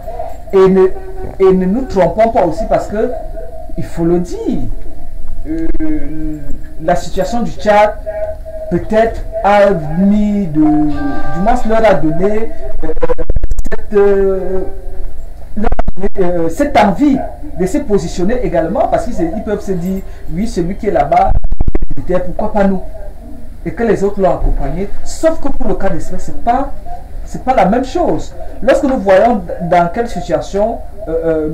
Idriss Déby est parti, nous ne pouvons pas le comparer au coup d'État qui s'est passé au Mali, du fait des Maliens. Parce que pour le moment, jusqu'à aujourd'hui, on n'a pas pu déterminer qui est-ce qui est à l'origine de l'assassinat de M. Idriss Déby. Tout à fait, l'enquête suit son cours. L'enquête suit son cours. Mais pour le cas du Mali, ceux-là qui ont repris le pouvoir des forces sont ceux-là qui ont été à l'origine de la déstabilisation malien. Et deuxièmement, moi j'ai aussi un regard. Parce que c'est bien de faire la politique.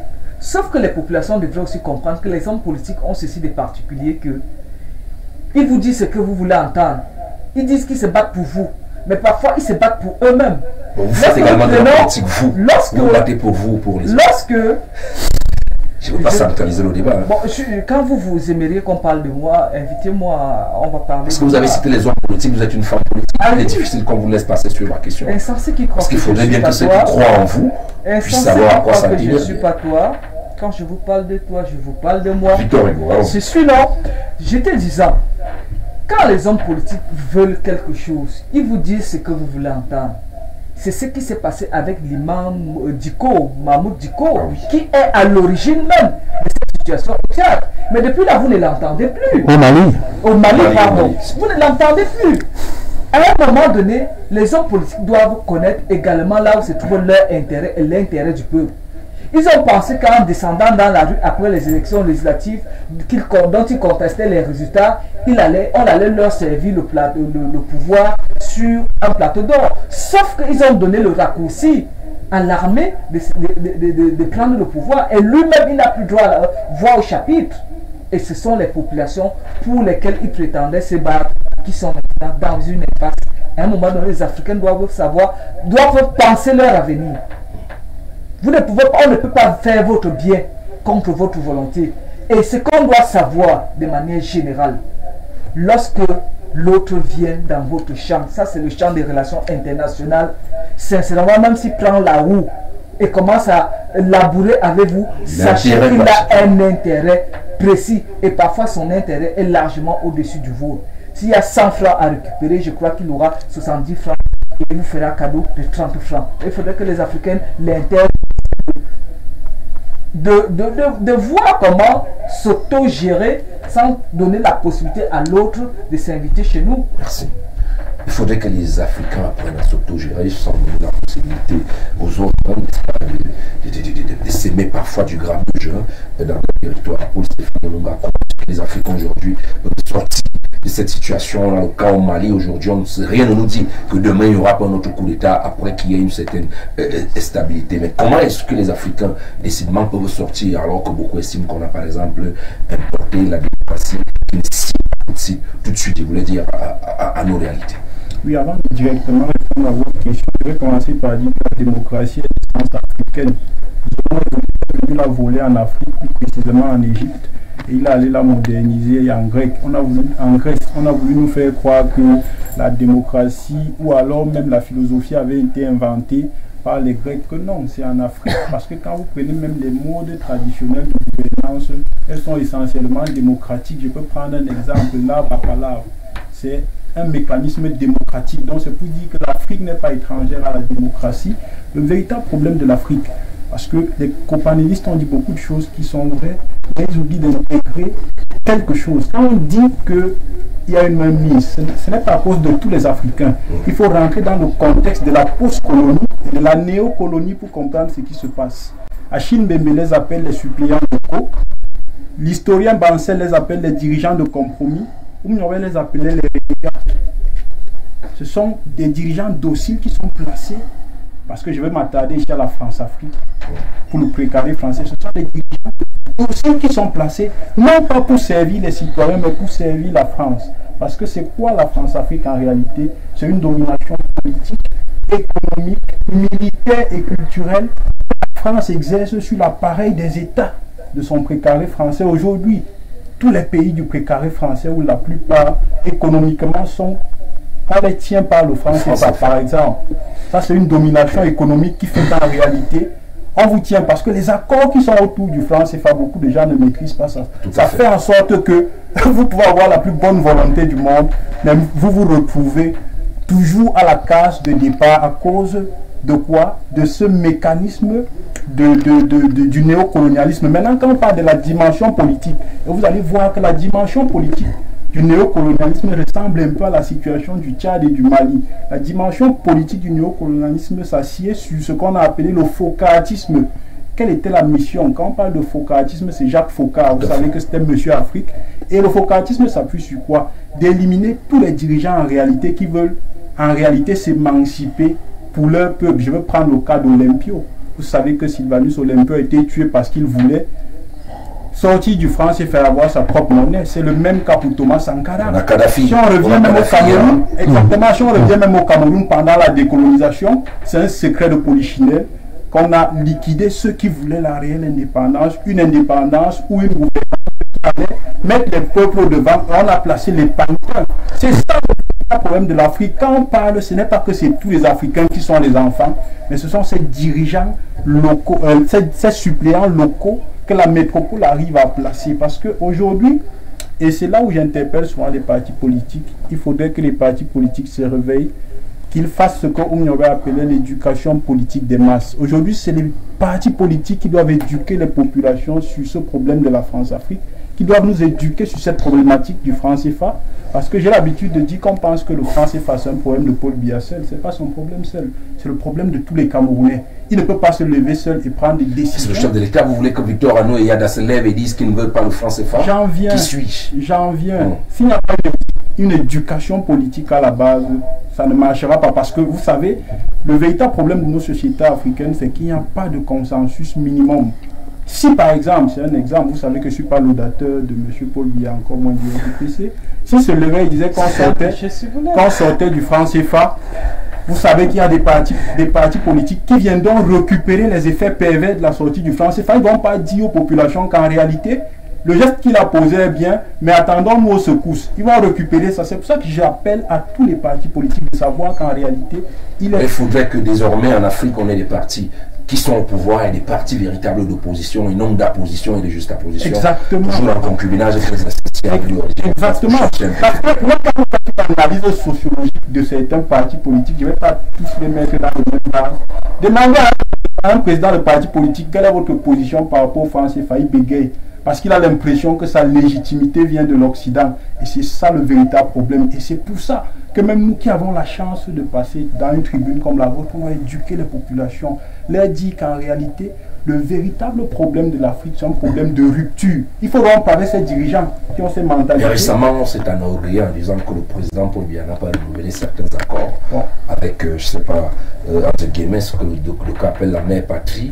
On s'est bombé la culpe. Malheureusement, quelques temps après, on savait quand même qu'on avait signé une convention avec la même France qui devait reconfectionner 14 péages routiers au Cameroun à hauteur de 34 milliards de francs CFA qu'ils devraient utiliser et maintenir pendant un certain nombre de temps. Est-ce que finalement, on ne fait pas de la danse bafia comme on le dit communément dans le sens, un pied devant, deux pieds derrière? Justement, tout ça se retrouve donc. C'est pour ça que je parlais des accords du franc CFA. Je vous assure, quand vous lisez ces accords, vous comprenez pourquoi il est difficile pour les pays qui sont dans le franc CFA de se développer, contrairement à tout ce que les grands, certains économistes... Tout à fait, puisqu'on sort dans les 10 développements humains, on a les 10 pays d'Afrique les plus développés, la presque totalité sont des pays qui n'utilisent pas le franc CFA. Exactement. J'ai peur de mentir, la totalité de ces pays-là sont des pays qui n'utilisent pas. Il n'y a aucun pays qui utilise le franc CFA. Il fait partie des 10 pays les mieux épanouis économiquement. Exactement. Donc pour sortir, je disais donc que je reprends les propos d'Idriss Déby, il disait que ce n'est pas le franc CFA qui fait problème, ce sont les accords dans le franc CFA. Ça veut dire qu'on peut laisser même le nom franc CFA, mais on doit modifier le contenu des accords. Tant qu'on ne l'aura pas fait, même si on nous prête tout l'argent du ciel et de la terre, il sera impossible de se développer parce que les gens ne savent pas beaucoup de choses.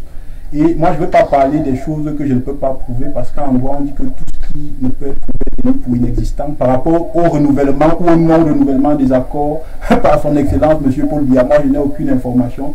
Donc, moi, dans ma tête, je considère qu'on est encore dans les accords. Et je veux sortir en disant que vous voyez un peu le jeu de troupe de la France. Vous voyez qu'on revient à la politique de De Gaulle. C'est ça. Tous les présidents français appliquent la politique de De Gaulle. La France agit en fonction de ses intérêts. Macron a dit qu'il était inadmissible de tolérer un coup d'État dans un coup d'État. Or, les djihadistes qu'il y a au Mali, c'est la même chose qu'il y a au Tchad. Ça veut dire qu'en réalité, il devait aussi avoir la même pointe pour le Tchad. Ça veut dire qu'il y a un 2 poids 2 mesures, contrairement à ce que les gens pensent. Parce que j'ai suivi quand même une émission le matin pour ne pas faire la promotion de cette radio RFI.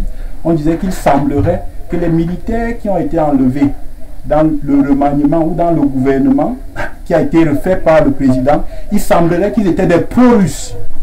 Et il semblerait qu'ils étaient des pro-russes et que le président qui a démissionné, comme Mme Michel le dit, et son premier ministre, étaient des pro-français. Et que ceux qui avaient donc perpétré le coup d'État avaient jugé qu'il y a eu une trahison. Donc en réalité, on a l'impression, comme elle me l'a dit au départ de son propos, qu'il y a certaines puissances justement qui n'ont pas goûté à l'impérialisme et qui veulent se repositionner parce qu'en réalité l'Afrique est un gâteau et les gens voudraient se le partager comme ils se sont partagés l'Afrique à la conférence de Berlin. On a l'impression qu'ils veulent se repartager l'Afrique mais d'une façon scientifique parce que le monde a évolué, beaucoup de choses ont évolué. Donc je pense qu'en réalité il est temps qu'on ait des dirigeants nationalistes et patriotiques qui ont intégré en eux les écrits de Lumumba, de Oumiobe, de Kwame Nkrumah et de Thomas Sankara.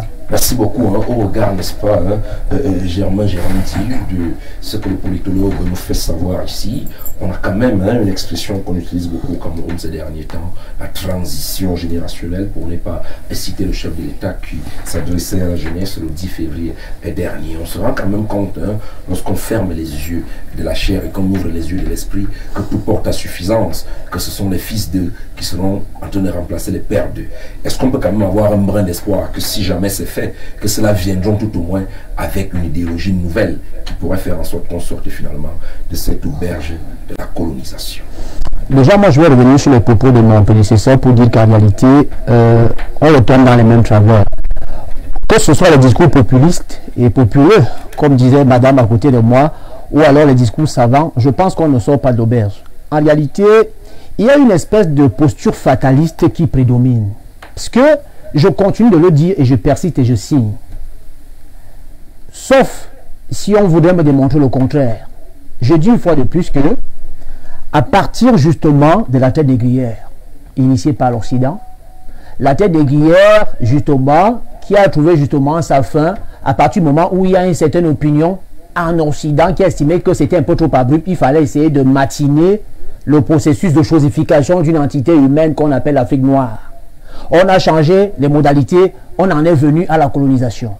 Après avoir constaté que ça faisait un peu trop de remous et que eux qui se prévalaient d'une certaine mission civilisatrice, ça ne répondait pas trop à leur talent, on a changé, maintenant on en est venu au néocolonialisme. Il y a même le post-colonialisme et ce que vous voulez. Tout ça sont les succès d'année de la logique impérialiste.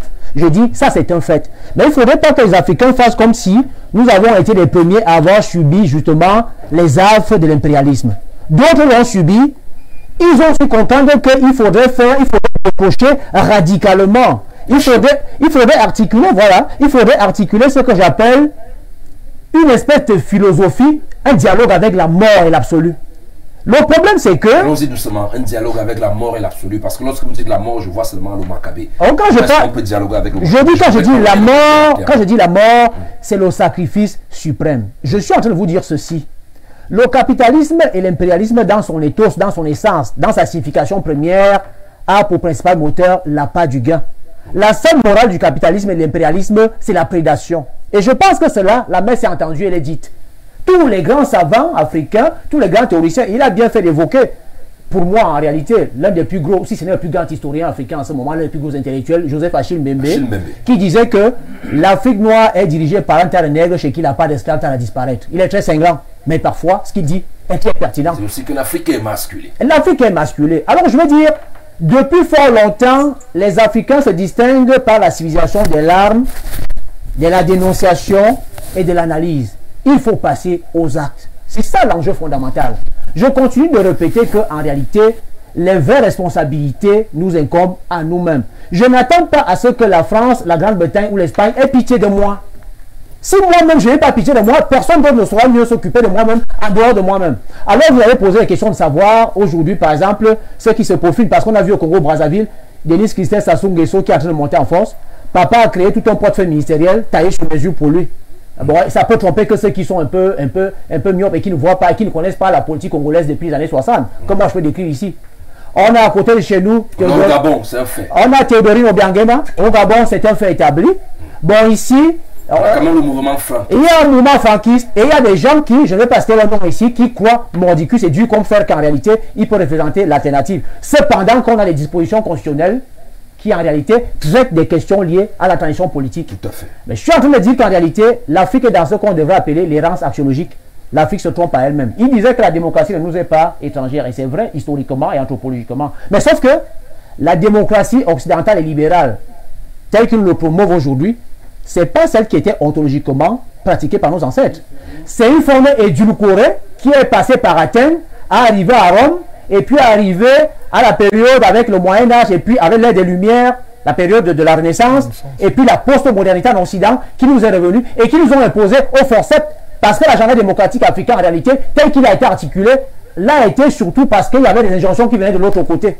On a vu des autocrates qui se sont subitement transformés en bons démocrates. On a donc fabriqué quelque chose de bizarre qui puisse plaire aux autres. Est-ce que ça répond à nos besoins?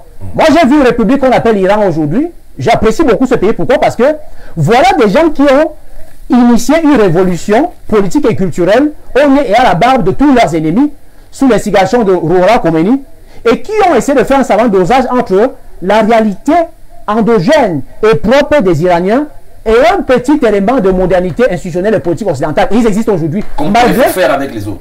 Il faut faire avec les autres, mais je dis qu'il faut savoir ce qu'on veut, il faut une base chez nous. Tout à fait. Alors aujourd'hui, donc, je dis souvent que si on voudrait aller sur le principe même monarchique, que ce soit consensuel. Je dis si on va aller sur le principe monarchique, que ce soit consensuel en Afrique. C'est-à-dire que si les gens estiment qu'à un moment donné, qu'on fasse des référendums et qu'on dise au peuple, écoutez les gars, bon, on se rend compte que la démocratie à l'occidental, ça nous pose un problème. Mais que ce processus-là soit accoudé sur la vraie souveraineté. Parce que le vrai problème de l'Afrique, c'est que notre indépendance a été, comme Achille Mbembe disait dans son ouvrage, sorti la grande nuit de la post-colonie, un craquement en surface. Que ce soit consensuel et que ça procède d'une véritable dynamique endogène et véritablement nationaliste. Parce qu'aujourd'hui, effectivement, il est fort probable, moi je ne le souhaite pas, mais il est fort probable que comme Frère Esozima Yassimbe, comme Denis Kissé Sassou Nguesso, comme Bon Matin ici, malgré les dispositions constitutionnelles qui existent, qu'on vous dise, mesdames et messieurs, son excellence Emmanuel Biya, et qu'il y a des gens qui vont applaudir.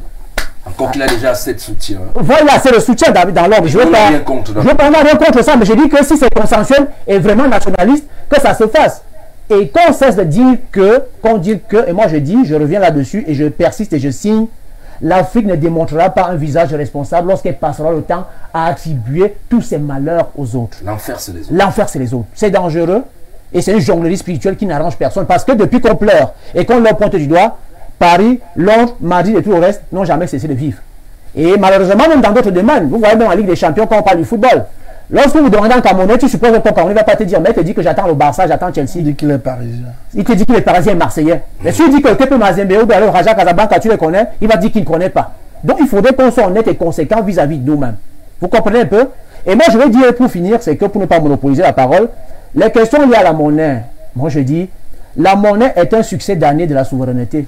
Lorsque je suis libre, je suis capable de définir ma politique culturelle, mon système éducatif, et je suis capable justement de créer ma propre monnaie. C'est un aspect, c'est un symbole de ma véritable souveraineté. Mais si aujourd'hui on continue d'épiloguer sur le franc CFA qui signifie franc des colonies françaises d'Afrique, je dis même le nom au niveau symbolique doit être effacé. Qu'on crée autre chose. Et moi je pense qu'aujourd'hui on a l'écho quand même en Afrique. On l'écho entre-temps, mais les spécialistes, les économistes nous disent qu'en réalité, en dehors du changement de nom, du point de vue macroéconomique, la dictature économique n'a changé que de nom. Elle n'a changé que de nom. Alors, on a le projet d'Union africaine qui est là, parce qu'aujourd'hui, quand on parle des micro-nations africaines qui ont été fabriquées de toutes pièces à Berlin, et qu'aujourd'hui, les gens se replient sur ce petit micro-nationalisme-là. Mon point de vue, c'est que l'Afrique ne se sortira pas si jamais elle ne procède pas à l'Union africaine. Nous sommes 1,3 milliard d'habitants aujourd'hui. Nous avons 33 millions de kilomètres carrés. Plus de 40% des matières premières dans cette terre, c'est en Afrique qu'on les prélève. Vous imaginez si on constitue une République fédérale d'Afrique, on peut vivre en autarcie, comme on dit en économie, c'est-à-dire on peut se couper des autres, on s'auto-suffira. Mais sauf que tout le monde se recoqueville sur ce petit nationalisme-là.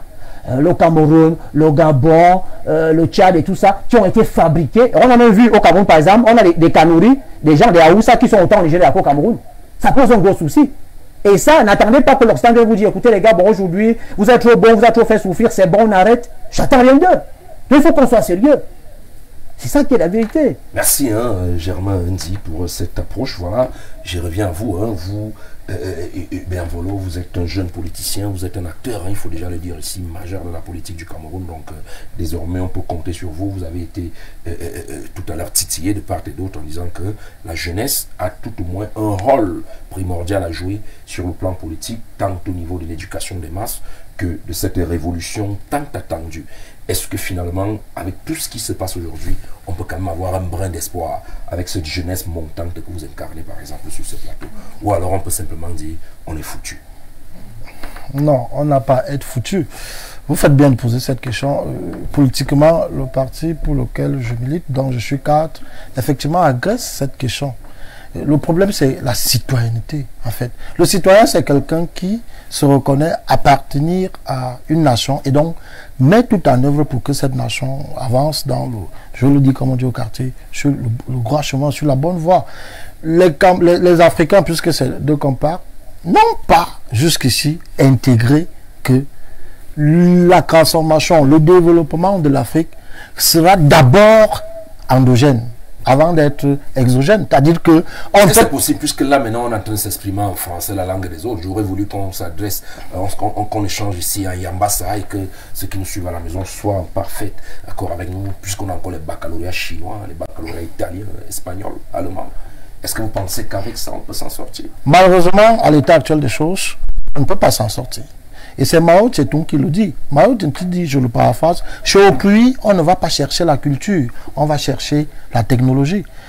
Les éléments ont été faussés dès la base. Et l'historien le rappelle très bien. Il est question que les Africains intègrent désormais que tout le passif que nous avons, partant de l'acteur négrier qui a duré près de 3 siècles. 4 siècles. 4 siècles, si vous voulez, qui a été aboli ici en 1846 ou encore en 1856, notamment en France. Il est question de savoir qu'après l'acteur négrier, après la colonisation, aujourd'hui le néocolonialisme, toutes ces activités n'avaient pas mission de nous faire émerger. Au contraire, il était question de nous tenir. Dès qu'on a pris conscience de cela, il est davantage question de travailler pour un développement personnel. Et c'est en cela que la formation... On va prendre conscience, on va travailler comment... C'est en cela que la formation... Par exemple, vous êtes dans un parti politique aujourd'hui, on sait par exemple ce qui se passe également au Cameroun. On milite parce qu'on a espoir qu'on aura un emploi. On milite parce qu'on a espoir qu'on va entrer dans une école de formation. On milite parce qu'on a espoir, on milite parce qu'on a espoir au point où on s'en fout parfois de l'idéologie politique. Tout ce qui vit, c'est vrai, quelqu'un avait dit la politique, c'est mon Djangui, je peux pour le paraphraser. Mais est-ce que vous pensez que dans ces conditions-là, avec cet emploi qui est difficile pour les jeunes au Cameroun, avec les problèmes de base qu'on a, on n'a pas d'électricité, on n'a pas d'eau, on n'a pas, est-ce que il sera possible aujourd'hui de voir des jeunes qui se lèvent et qui regardent le Cameroun et qui regardent l'Afrique en face et se disent, comme il a dit, faire une jonction entre l'absolu et la mort? Est-ce que vous pensez qu'aujourd'hui on peut encore voir ce genre de nationalistes dans un océan où tout le monde a faim? Je suis très gêné quand vous présentez la politique, la scène politique. Sauf que je n'ai rien présenté, j'ai juste posé une question en déblai. Oui, du moins à votre question, pour ceux qui ne le comprennent pas bien, ils peuvent facilement tomber dans ça et vouloir définir la politique comme... Ou alors, vous ne parlez pas du parti au pouvoir, vous parlez des partis de l'opposition. Moi, j'ai envie de dire, pour parler, pour moi, que s'il était question justement de miser sur un éventuel concours, je n'appartiendrai pas. Vous savez le mot Aïssa. Oui, je parle de moi. Et c'est Madame Bungono qui le disait en convoquant Victor Hugo. Quand je parle de moi, quand je parle des autres, je parle de moi. Je suis sûr que beaucoup de Camerounais que je connais, ce ne sont pas dans cette posture. Il est question d'interroger les fondements qui ont contribué à la construction de notre continent. Je ne veux pas rester à la dimension nationale. On agresse la question du point de vue régional, donc pour parler de l'Afrique. Il est question de donner, d'enseigner. C'est en cela que les émissions comme celle-ci sont importantes. C'est le grand soir. Voilà. Il faut dire aux jeunes Africains que inspirons-nous de ce que nos prédécesseurs, jeunes à leur époque, ont fait. Je pense à Thomas Sankara. Vous me direz que peut-être c'est parce qu'il avait déjà une posture sociale, une responsabilité sociale, un emploi. Non. Il faut inculquer aux gens, aux citoyens africains, que, ne rien attendre de la France. Sinon, la France est un acteur de la scène internationale, au même titre que les pays africains. On n'a rien contre ce parti. Bien entendu, ceux qui en ont contre la France n'ont rien compris. Parce qu'il faut clairement dire aux gens que si le Cameroun se retrouve en posture de force, elle pourra imposer à la France une conduite à tenir. Ça, il faut le dire. Les relations internationales se structurent sur la base du rapport de force. Et dès qu'on est conscient de ce que le rapport de force, la force qu'on a, c'est Pierre Renevin qui le dit, les forces profondes qu'on a participent à ce que l'autre vient négocier, on peut facilement prendre position sur le débat. C'est pour ça que facilement, quand on accuse la France, comme certains semblent faire, c'est davantage un aveu d'échec, une preuve de faiblesse. Et si moi j'étais dans la posture de la France, de Macron, je dirais, oh bon, je tiens un bon bout, finalement, parce que ces gens, au lieu de réfléchir comment est-ce qu'il faut remonter la pente, ils se plaignent, ils pleurent. Mais davantage, je vais appuyer là, ça fait mal. Donc il faut que les Africains s'engage. Et l'un des défauts que la scène africaine a, c'est la résignation. C'est en cela que le citoyen actif, notre parti, est important. On invite les gens à sortir de la résignation. Les gens se disent, ok, bon, enfin... Libérer aussi les énergies. Non, moi je parle pas. On libère les énergies, la libération des énergies. Même quand vous présentez votre émission, ne me dites pas que vous ne libérez pas les énergies, puisque vous parlez. Quand on parle, on libère l'énergie. C'est grâce à l'énergie qu'on est mobile, qu'on parle. Donc c'est un phénomène d'ordre naturel. Merci. Voilà. Hubert Volo, Fatima, tout chez Bomono. Aujourd'hui, l'Afrique quand même, hein, tout à fait, je pense bien hier, j'ai dit aujourd'hui, hier on célébrait un énième anniversaire de la naissance de l'Union africaine. On a bien vu la posture de l'Union africaine vis-à-vis de la situation au Tchad. On a également vu cette posture vis-à-vis du Mali il y a cela quelques heures. Finalement, que peut l'Union africaine pour redorer le blason de cette Afrique aujourd'hui, lorsqu'on continue de voir quand même qu'elle est financée par l'Union européenne? Est-ce que c'est pas une coquille vide? Monsieur Yada, vraiment votre discours, je ne fais pas un discours ici, je pose des questions. Votre discours... Non, je n'ai fait aucun discours, j'ai posé une question. Sauf que vous ne posez pas la question, vous faites votre déroulé, vous donnez, vous orientez où vous voulez orienter. Je crois que l'historien l'a dit à suffit. Les relations internationales sont des choses à un moment donné naturelles dans la vie des êtres humains. Même pendant l'époque médiévale, les relations internationales existaient déjà parce que les hommes sont appelés à se rencontrer, les hommes sont appelés à s'entraider. Vous ne pouvez pas vouloir présenter l'Afrique comme si l'Afrique était en dehors du monde. L'Afrique est dans le monde. Et quand vous demandez ce que peut faire l'Union africaine avec, à partir du moment où elle est financée par les autres, je peux vous rassurer que l'État le plus puissant du monde et l'État le plus endetté. Les États-Unis. Les États-Unis, la dette de l'ONU, les États-Unis emportent 78% de la dette.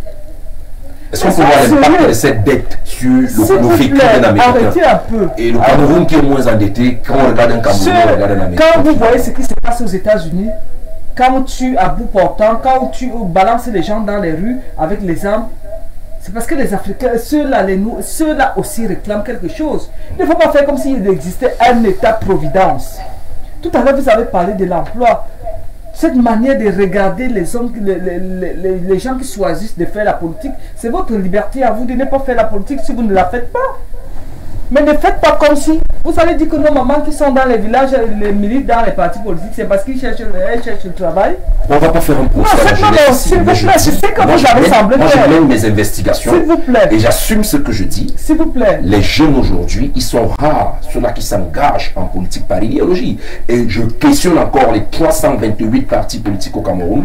J'enlève votre parti qui est le parti au pouvoir, qui est dans le rôle de conserver le pouvoir. Je dis et je répète, je pose encore la question de savoir quel est l'impact des 327 partis politiques au Cameroun sur le déroulé de la politique au Cameroun, y compris ceux qui adhèrent, y compris ceux qui portent l'idéologie. La question, forcément, vous me la posez. Ça, ce sont les faits. S'il vous plaît. Ça, ce sont les faits. Je ne vais pas faire votre jeu. Je ne voudrais absolument pas jouer. Monsieur Yada. Je ne vais pas faire votre jeu. Tout à l'heure, monsieur Hubert l'a dit. Je ne veux pas vous fouetter. C'est une façon de chosifier, de prendre au rabais ces jeunes personnes qui choisissent de militer. Et je peux vous rassurer, tous ceux qui militent dans les partis politiques ne sont pas forcément des diplômés.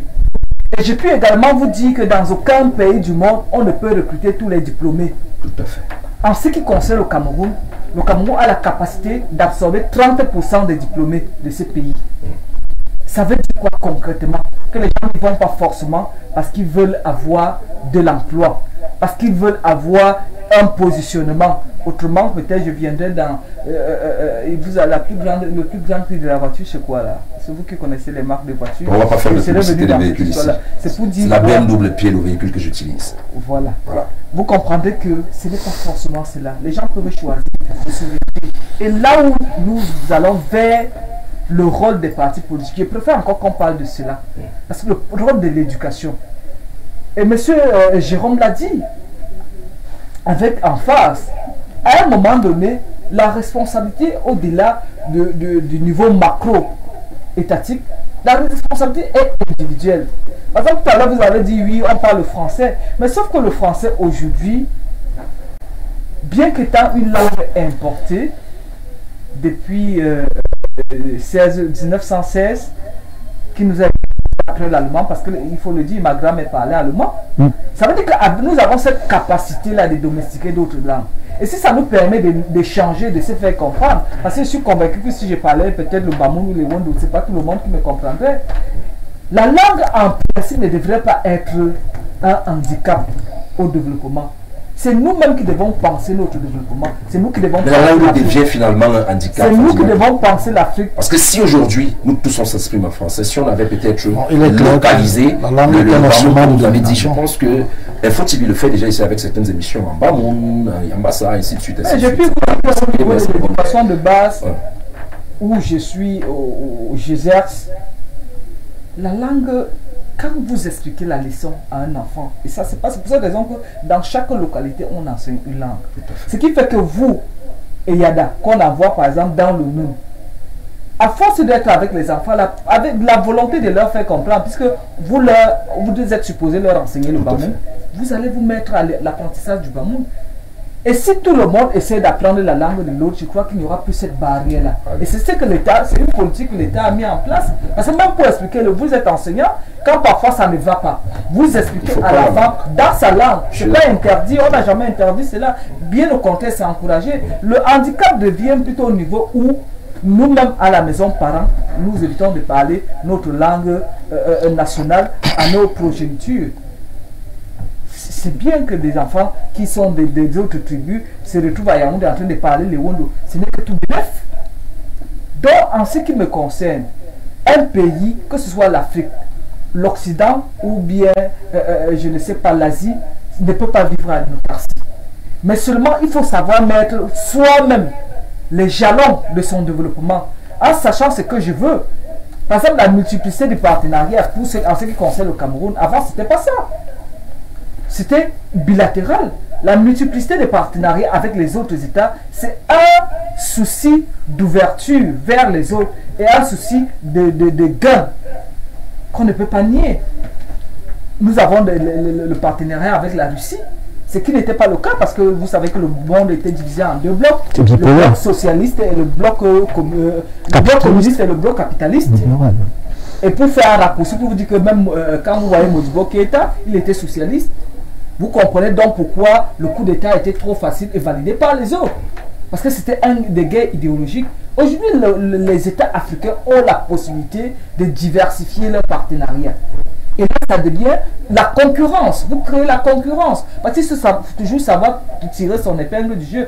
Quand vous savez que... Vous pensez qu'en diversifiant ce partenariat, on tire quand même notre épingle du jeu? Nous tirons notre épingle du jeu parce qu'en ce moment, vous qui étiez le partenaire privilégié, vous n'êtes plus le partenaire privilégié. Vous devez transpirer pour être à la main, au même niveau comment dire, d'offres. Des autres. Or, avant, c'est vous qui fixiez la barre. Aujourd'hui, les autres viennent fixer la barre plus haute. Si vous voulez bénéficier de ce que vous voulez, vous devez mettre la barre au niveau, à défaut de mettre plus que les autres, vous mettez au niveau des autres. C'est dans ce sens, dans cette optique-là, que l'Afrique peut se développer. Puisque ceux-là qui viennent même chez nous, ils cherchent des choses pour se développer. Et il y a aussi un paramètre que nous ne devons pas négliger. Lorsque vous regardez les pays occidentaux, ils se sont développés au moment où ils étaient dans la dictature carrément. Quand vous prenez la France, jusqu'à un moment donné, la France qui est aujourd'hui, bien que ce ne soit pas un modèle de démocratie, parce que quand nous voyons ce qui se passe là-bas, c'est parce que nous fermons les yeux, nous focalisons, nous voyons ce qui se passe là-bas, nous comprenons que la démocratie n'est pas toujours la meilleure forme de gouvernance.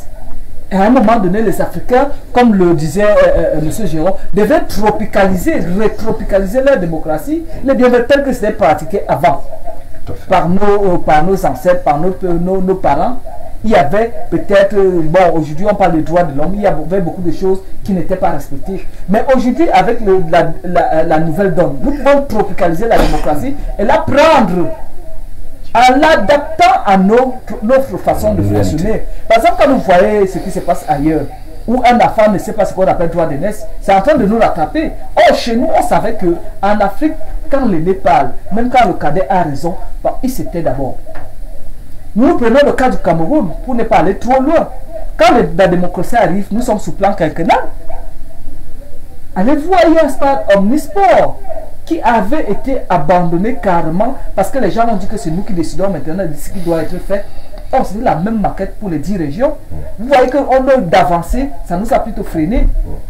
Les Africains doivent tropicaliser. Ce n'est pas parce qu'on a l'Occident dit. Ils ajoutent, quand j'étais à l'école, on me parlait des 5 piliers de la démocratie. Mais aujourd'hui, nous en sommes à 10 piliers. Parce que quand vous essayez de vous accommoder, ils ajoutent d'autres. Parce que finalement, ces gens qui vous donnent par exemple de l'argent ne sont pas obligés aussi de vous imposer la conduite à tenir. On a le cas par exemple du Fonds monétaire international qui est en train de nous mettre entre guillemets le feu aux fesses aujourd'hui, d'essayer d'expliquer comment est-ce qu'on a géré l'argent. Parce que finalement, le fait qu'on attend tous les autres là ne devient pas un handicap. Je sais pas comment. Ne soyez pas désolé par mes questions, c'est mon rôle. Je suis pas désolé. Je suis pas désolé parce que puisque construire des salles de classe dans mon village, ce sont les Français qui sont venus construire les salles de classe dans mon village. Je continue de voir qu'il y a les dons japonais un peu de partout. Je continue de voir qu'il y a un palais de sport ici qui n'est pas construit par les Chinois. J'ai vu, je suis content de savoir que la direction générale des impôts a un nouveau bâtiment qui n'est pas construit par les Camerounais. Je vois l'échangeur simplifié, le seul pays au monde qui a quand même un échangeur qui est simplifié, c'est le mien, je suis content, qui n'a pas été construit par les Camerounais. Est-ce que finalement, ces gens et vous avez oublié de dire que les routes, par exemple, dans le nord-ouest et le sud-ouest qui sont en train d'être refaites sont refaites par le génie militaire camerounais. J'aime aussi la route, l'autoroute Yaoundé-Douala là qui n'est pas faite. J'aime bien votre déroulé, hein, j'adore bien. Parce que peut-être c'est votre rôle de peindre le Cameroun en noir. Mais sauf que le génie c'est le faire, madame. Non, je suis en train de... Quand je prends un exemple, par exemple le génie civil, vous savez que ce sont des militaires camerounais qui ont refait les routes. Il y a les génies militaires camerounais qui travaillent un peu partout. Bon, peut-être la basilique, vous avez dit que c'est les histoires de l'église, mais c'est le génie militaire qui l'a fait. Ça veut dire qu'il y a de l'expertise au Cameroun. Mais quand cela le tienne, il n'est pas toujours mauvais. Il n'est pas toujours mauvais de bénéficier de l'appui. Surtout que cet appui est compensé. Il ne vient pas pour vos bons yeux. Je voulais dire tantôt que j'aimerais, quand sur un autre plateau, que nous parlons sincèrement de cette histoire des relations internationales. On nous dira quels sont ceux-là qui détiennent l'essentiel des fonds. Comment est-ce que la Banque mondiale, le Fonds monétaire international est né?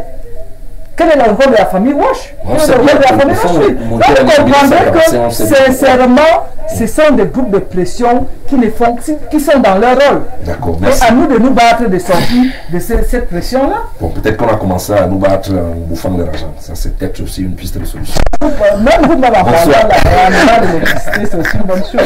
Bonsoir, monsieur Yada. Nous ne connaissons pas ce que le président de transition a fait lorsqu'il était à Paris.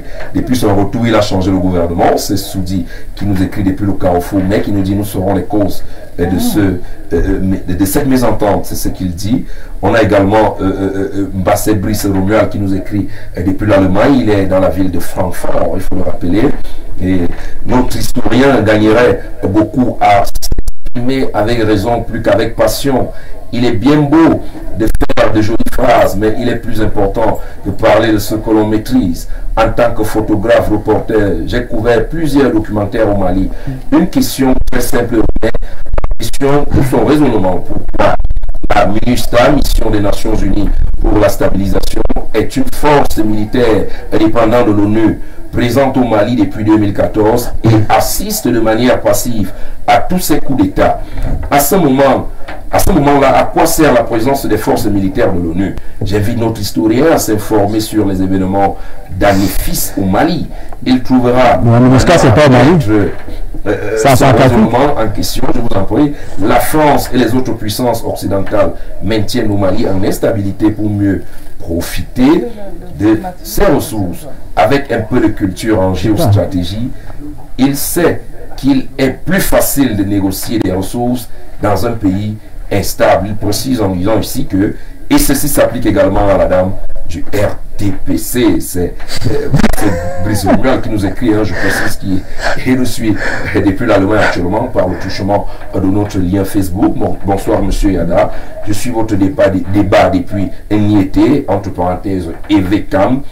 Bitoutou, Mpal, autrefois collègue stagiaire au lycée de Mkoleton, avec Kouemo Wambou. Bonsoir à vous, chers collègues. Ça fait plaisir de nous suivre de l'autre côté du pays. On va lire également le message de Thomas Massok avec son fameux cri de guerre. Waouh, la falaise de la mort dans ce triangle de misère et de malheur a toujours attristé les pauvres familles du fait de l'hypocrisie des gouvernants et opérateurs économiques véreux. Tant que notre sous-sol sera riche, bon nombre de pays africains ne connaîtront jamais de stabilité. Ce que vit le Mali n'est que la forme de dépendance politique face à la grande métropole, a toujours aliéné nos vigiles d'extraction minière sous la domination du petit Napoléon Bonaparte.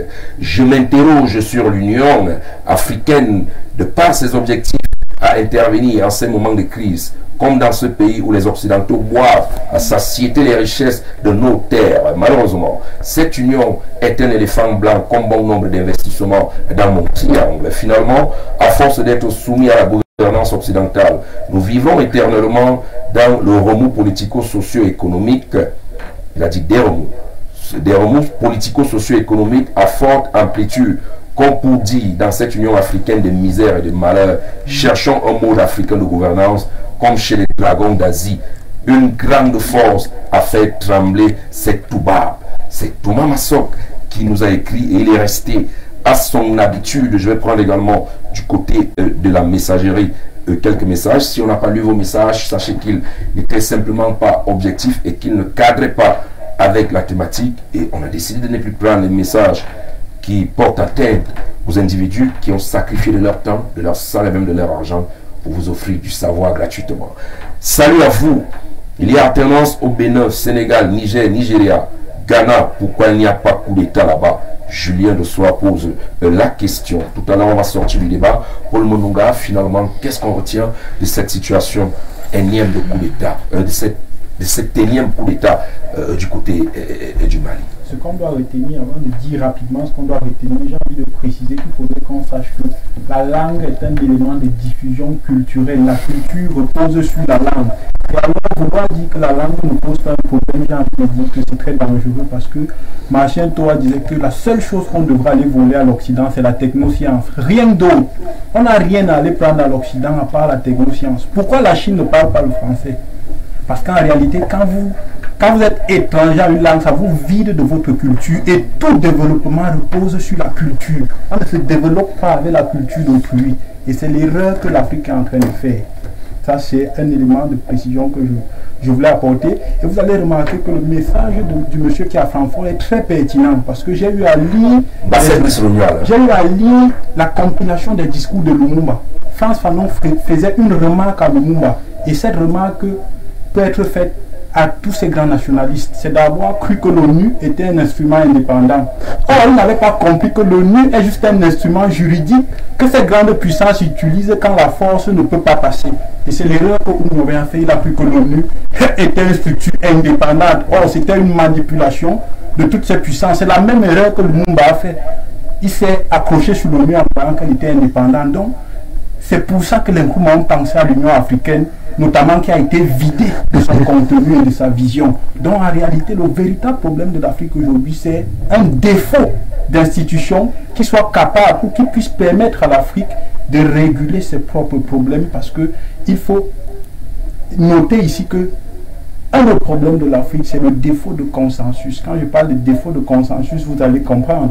Aujourd'hui en Afrique, s'il y a un coup d'État, on compte les chefs d'État qui peuvent se lever et dire qu'ils condamnent ces coups d'État parce qu'eux-mêmes ils sont arrivés presque par le même mécanisme. C'est ça le problème de l'Afrique. Il faut qu'on ait un consensus. Si on a dit qu'on est dans la monarchie, même à l'Union africaine, on adopte les textes de la monarchie et là on aura un consensus. Si on a dit que le mécanisme d'accéder au pouvoir, c'est pas le vote des citoyens, qu'on adopte et qu'on respecte.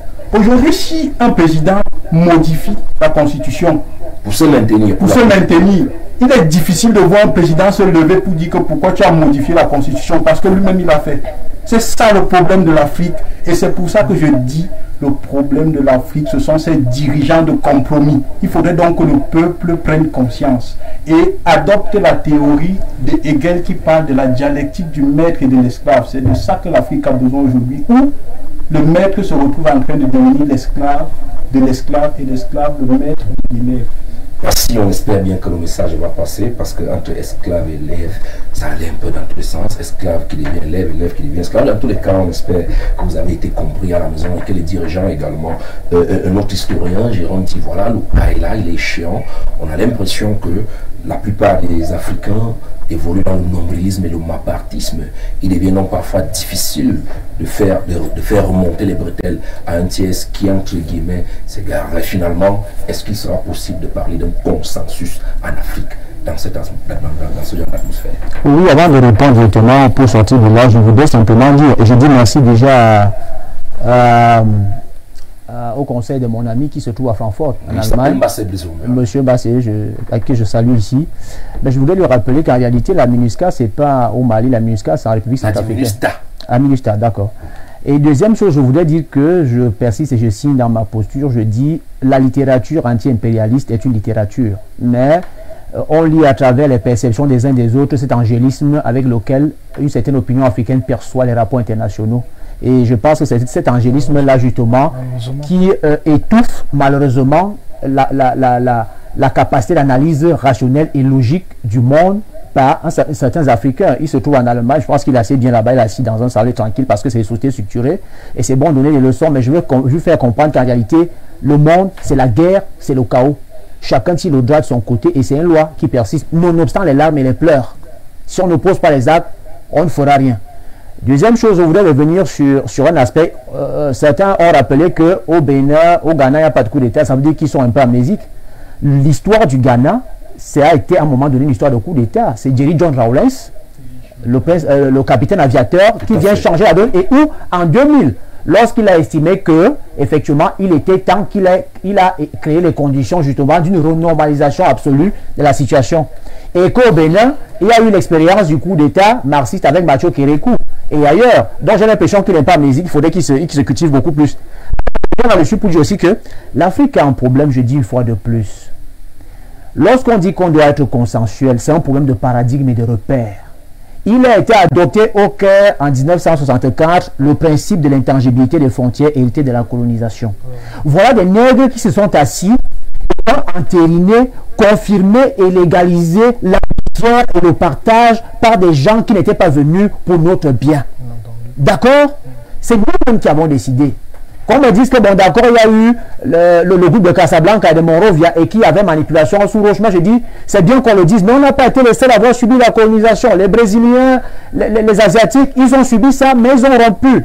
Deuxième chose, je veux dire, vous sortez par là. Par rapport à madame, que le multilatéralisme est bien, on ne peut pas vivre à nos taxis, mais je veux encore dire une chose, c'est que il faudrait que dans ce multilatéralisme-là, il faudrait qu'on se comprenne aujourd'hui, en réalité, les vrais gagnants pour le moment, ce n'est pas toujours nous, c'est les autres. Parce qu'en réalité, que ce soit dans le domaine économique, le domaine de la sécurité, et même dans le domaine même du marché des symboles au niveau culturel, c'est les autres qui gagnent toujours.